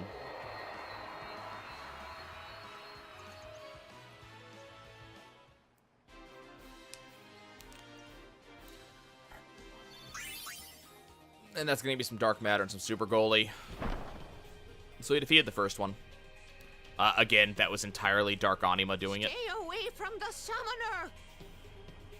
You're a bad man! Yeah, run, bitch. Run!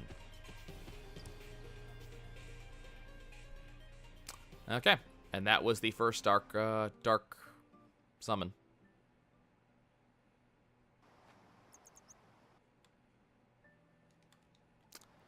Okay, let's go back. I'm not gonna do another one yet. We're counting. We do need to keep leveling up. Yeehaw! Here we go. Nemesis doesn't drop 100.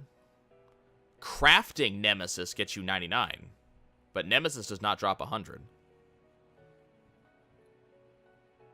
So what's that guy's deal? As far as, like, there's no actual storyline behind these guys is the thing. Like, they don't actually have a storyline. As near as we can tell based off of the very little information we have. Yeah, no, yeah, it does not actually drop Dark Matter. You get 99 when you craft it. Like, when you've captured the required enemies in order to make Nemesis. And we've already gotten that 99, and I used it to make Tidus's ribbon armor. So basically, after you kill Seymour the first time in Makalania Temple, those guys start showing up, and presumably, yeah, like I said earlier, like I said before we started doing this stuff, there is no storyline anymore. We are done with all storyline. There's nothing left at this point. So what we kind of assume at this point is that the church sent these enemy summoners to try to kill you. So the problem is we don't really know necessarily, like, why they do this. All we know is that they do.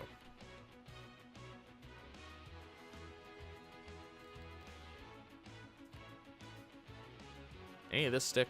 No. Does this stick? No? Okay. So you just have to beat this guy down.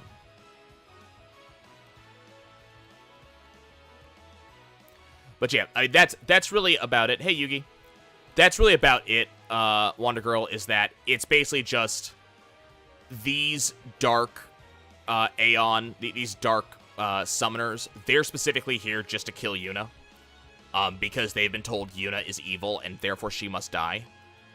What happened in reality is that all of the stuff that all of the dark Aeons plus Penance were added after the game released in what was called the International Edition. This was a kind of like version of Final Fantasy X that basically just came out.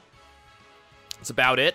It came out in Japan and Europe. America never got it back in the day. and just included these extra bosses. Now, the Monster Arena was in the original version, but, you know, the guys who we are, the Dark Aeons are not. And so, that was basically the long and short of it. It was just that,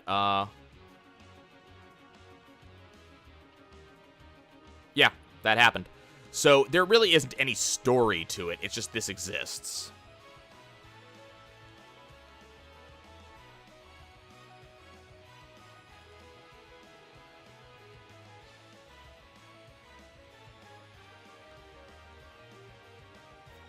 So basically, we're just waiting for Yuna to get her overdrive.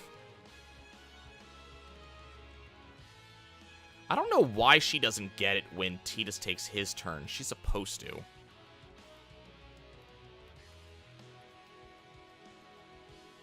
Yeah, it's just fun content.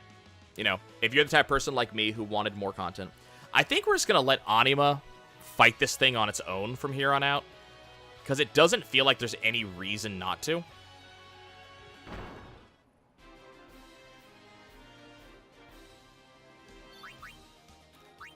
So, I think that's what we're going to do. We're going to go... I just want to check something.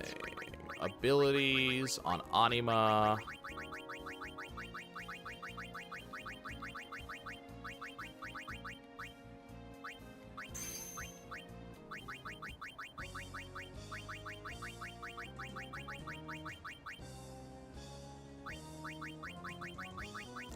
I do not know Outward.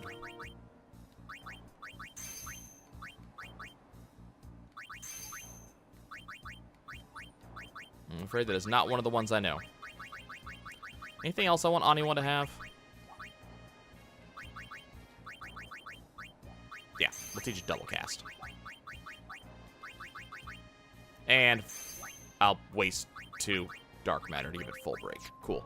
Okay, Anima just came more powerful. Speaking of, let's look at Anima's stats. Strength 255, defense 255, magic defense 255, accuracy 255, evasion is up there but not maxed out yet. Luck is low, agility is there.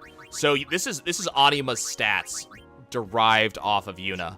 If we compare like Yojimbo now has accuracy, evasion, strength defense, and magic defense 285. Agility isn't up there yet. If we go look at Veilfor has defense 255, magic defense 255, accuracy 255, evasion, and agility are not up there. So, kind of, we're actually starting to see some of these gigantic, like, bonuses. So again, these are all derived stats that come off of Yuna stats directly. So, we're actually, considering that we're mostly doing this to see what happens when Yuna starts doing some of this shit, we are starting to see some of those stuff. It's not that Anima's luck is terrible. All of our characters have bad luck. Like, everybody's luck is low, because there's only, like, 3 luck stat things in the entire game, you know? Oh, you can only cast 2 black magic spells in a row? Well, that sucks. This is what we're going to do. We're going to do that. We're going to do regen, and now Anima's not going to die. I think that missed, actually.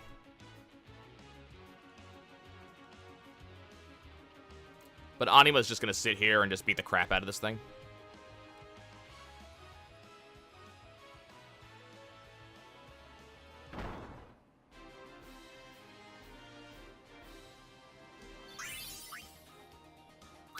Yeah, so Wander Girl, to show you, because you just mentioned luck. So here's Tidus' luck. Tidus has the most luck right now at 26.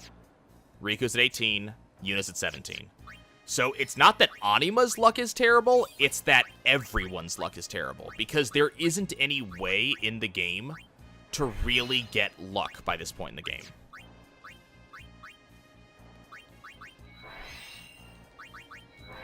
There's like 2 actual luck spheres that you actually have real access to be able to upgrade your luck by this point in the game.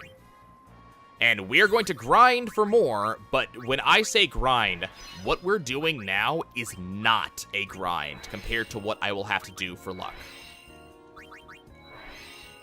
To give you just an idea of how bad this is going to be. We're in the fast part of leveling right now.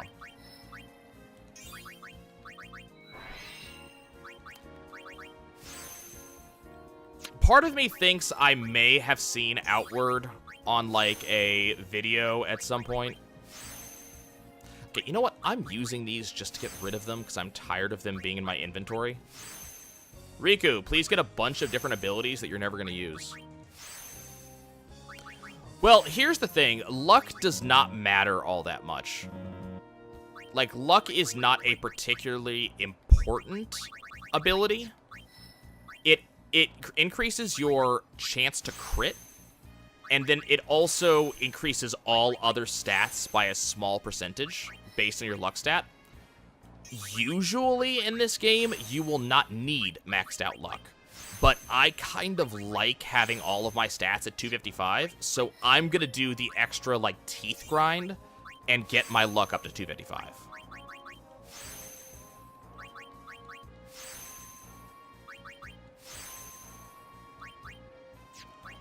But it would be very broken if this game gave you the ability to up your luck more than it actually does. Like, Tidus is already stupid broken in this game by the time you get to endgame. If he had the ability to get even higher luck, he would be even more stupid broken.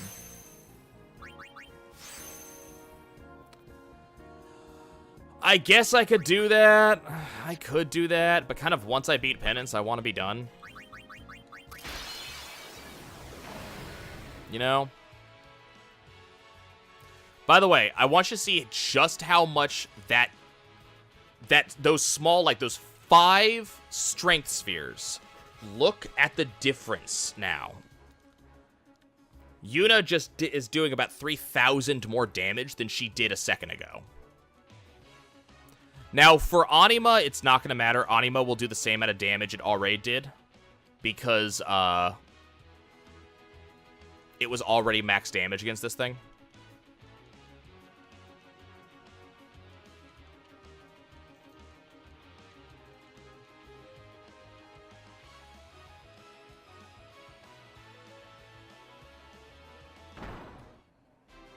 I mean, I don't necessarily think we need any more content in this game.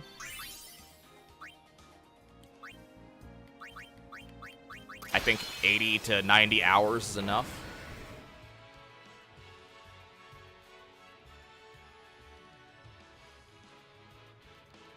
Anima, haste yourself, please. Regen yourself, please. Thank you.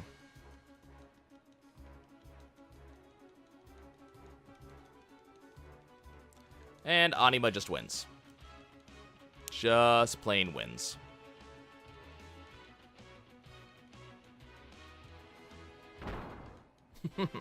Yeah, we're going to be moving on. We'll move on to something else once I'm done. Well, keep in mind, we're both hasted, and I'm also playing the game at 4 times standard speed. So it looks funny because Anima is hasted and moving at faster speed than usual.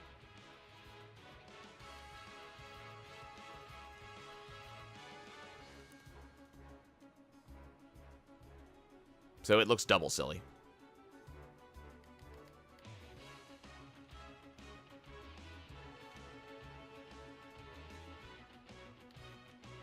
I wonder, does this actually work? Nope, immune. Okay. I had to check.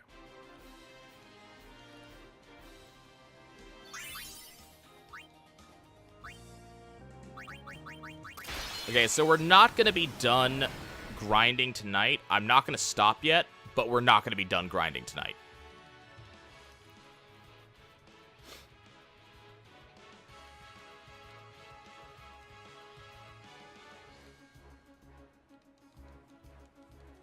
Yeah, this Juggernaut has a shit ton of health. Like, it doesn't have anything when we compare it to, like, freaking Penance has even more health than this. But Juggernaut does have a lot of health. I think that's why they call him the Juggernaut.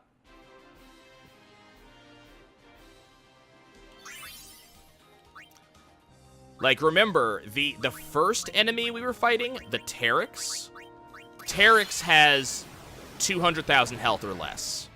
Juggernaut has about 1 million.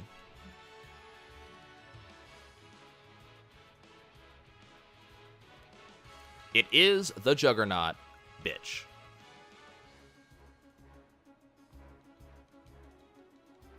That is pretty correct.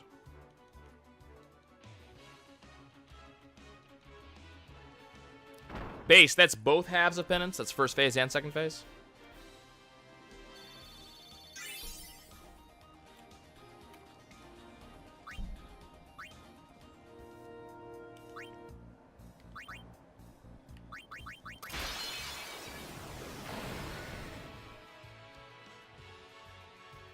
Well, yeah, but it is, you know, it does have phases. And I know that sometimes when people talk about health, they talk about first phase versus second phase.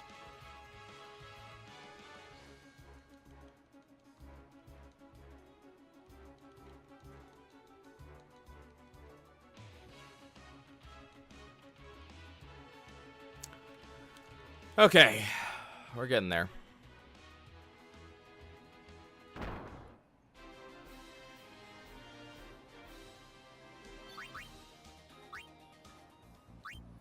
I mean, Yugi, what you really got to remember is that while Juggernaut does have, like, 2 million HP, you also got to remember that Anima, so kind of ignoring the 110,000 that Tidus just did in 2 attacks.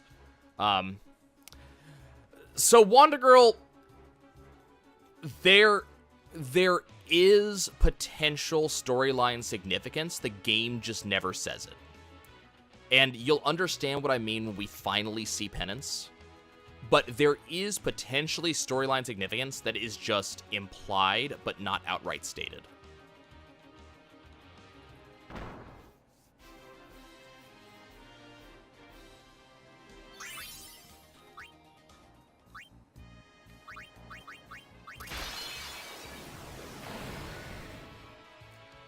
Keep in mind, when we, especially when you go, when I do Kingdom Hearts 2 on stream, and I will be doing that. The next project after this is we're gonna start going through Kingdom Hearts games. So in Kingdom Hearts 2, there is a super secret final boss, very similar to Penance, name of Lingering Will. I don't think we actually get the significance of that name until Kingdom Hearts 3. Base may be able to prove me wrong. But I don't think any of the games actually explain the name Lingering Will until Kingdom Hearts 3 shows up. Oh, one of the handhelds actually tells us?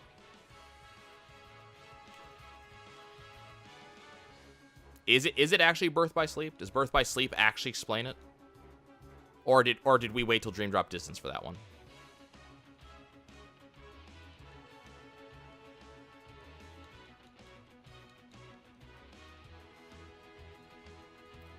I mean, I will eventually beat Breath of the Wild. I mean, I will do it. Don't get me wrong. It's just I'm not particularly interested in doing it right now.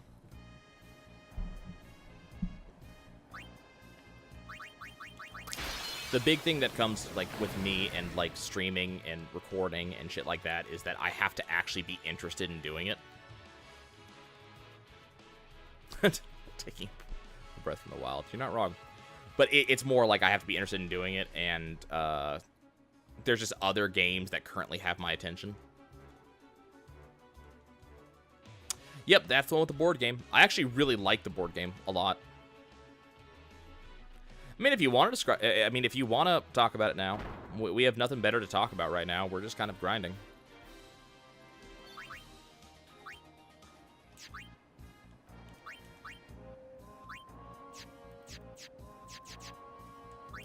Who is the least strength? Yuna! You get to lead the charge.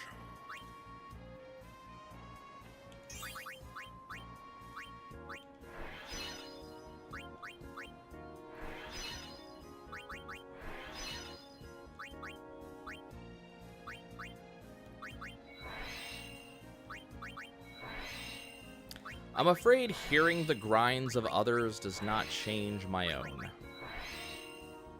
Sadly. A question about fairy sex. I can't pretend to be an expert.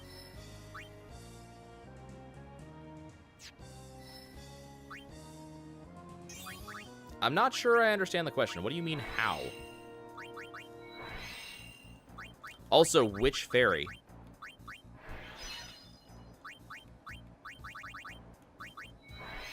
Oh, were you talking about the joke we were making?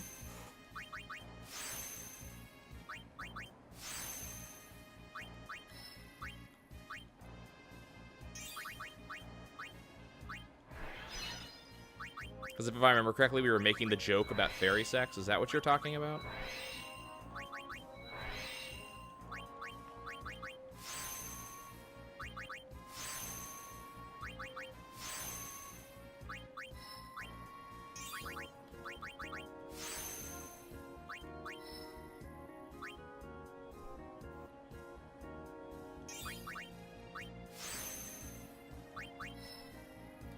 Okay, so you're talking about the joke we made a while ago about how when she pulls him under the water, it's fairy sex? Okay. It's not. It's not fairy sex at all. It's a bit of a joke. Like, the game is the one making the joke. They're not actually having sex. My understanding is she's pulling Link under the water so she can fully upgrade his clothing, because she can't do it in her normal area. That's all. No actual fairy sex. But it makes for a really funny joke. Considering, like, how flirtatious the great fairies are.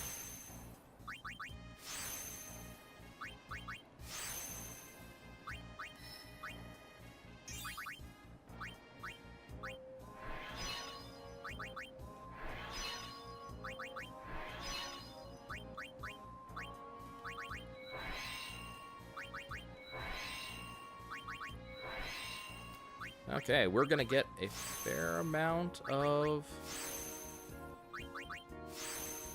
Yeah, I mean, Breath of the Wild is just one gigantic test. You know? Yeah, I mean, the base is very correct. Like, Nintendo does... The big thing you gotta remember, Wonder Girl, especially, like, you're saying that that's sad. You gotta remember, Nintendo is family-friendly. Nintendo very rarely goes anywhere that could be even mildly misconstrued as adults. It's very rare that they will ever allow something like that, especially not with their main IPs. So, it's really hard to actually, like, come up with a statement that ends with the phrase, Nintendo actually put canonical sex in their game. Like, Nintendo in Breath of the Wild went so far to avoid the concept of sex that most of the main characters didn't have descendants. They're just over 100 years old.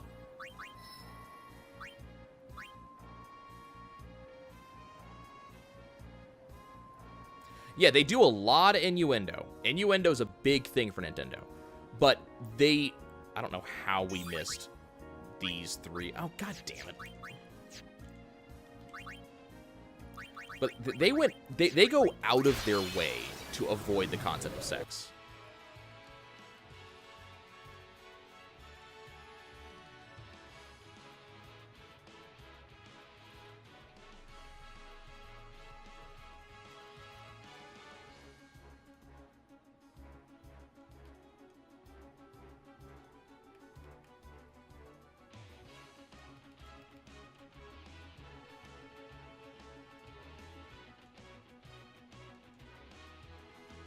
Need to get some speed spheres real quick.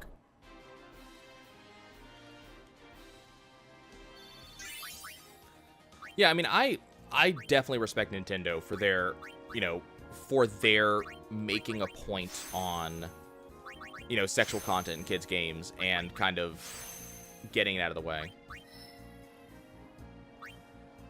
Now, I'm not going to say I'm going to discuss it because I don't think the actual discussion has any place in my stream, let's be fair. I try to avoid adult topics in a lot of cases. But, if you really want discussions on how it's possible, there is pornography that goes into it.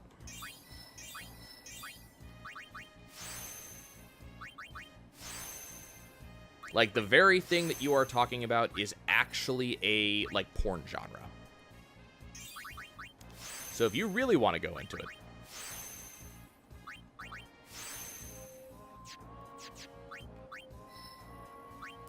And Yugi, Nintendo will do sexuality. They will do sexy. They just won't do sex.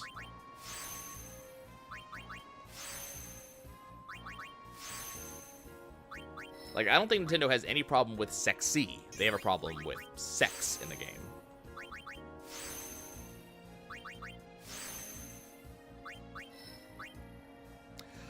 It's not even Rule 34, Yugi. Apparently, like, that's not. I'm not talking about Rule 34. The concept of, like, giantess porn, and apparently that's the name of it. Giantess. So giantess porn is apparently an actual thing. That there's actually, like, there's actually stuff on, like, Pornhub and stuff about it. Like, not animated.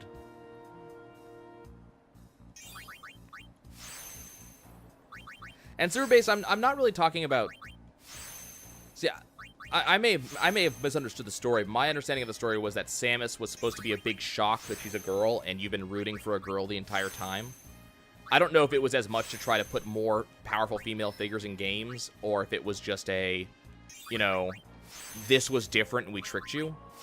But that was my understanding. My understanding wasn't my understanding wasn't that she was supposed to be a sexual icon. Okay, 222, 166. Okay, so we're getting there. Okay, we should be able to hit this asshole a lot harder now. Yeah, I mean, if we're talking about, like, Zero Suit Samus, then obviously it's it's a big difference right there. Okay, let's see what the damage is. Hey, check those numbers. Check those. Look at those sexy numbers. Those are numbers that have digits. There is a comma in there off the girls. Look at that shit. Okay, we don't have to summon Anima anymore. We're done summoning Anima. Look at that. Look at Yuna beating the shit out of this guy.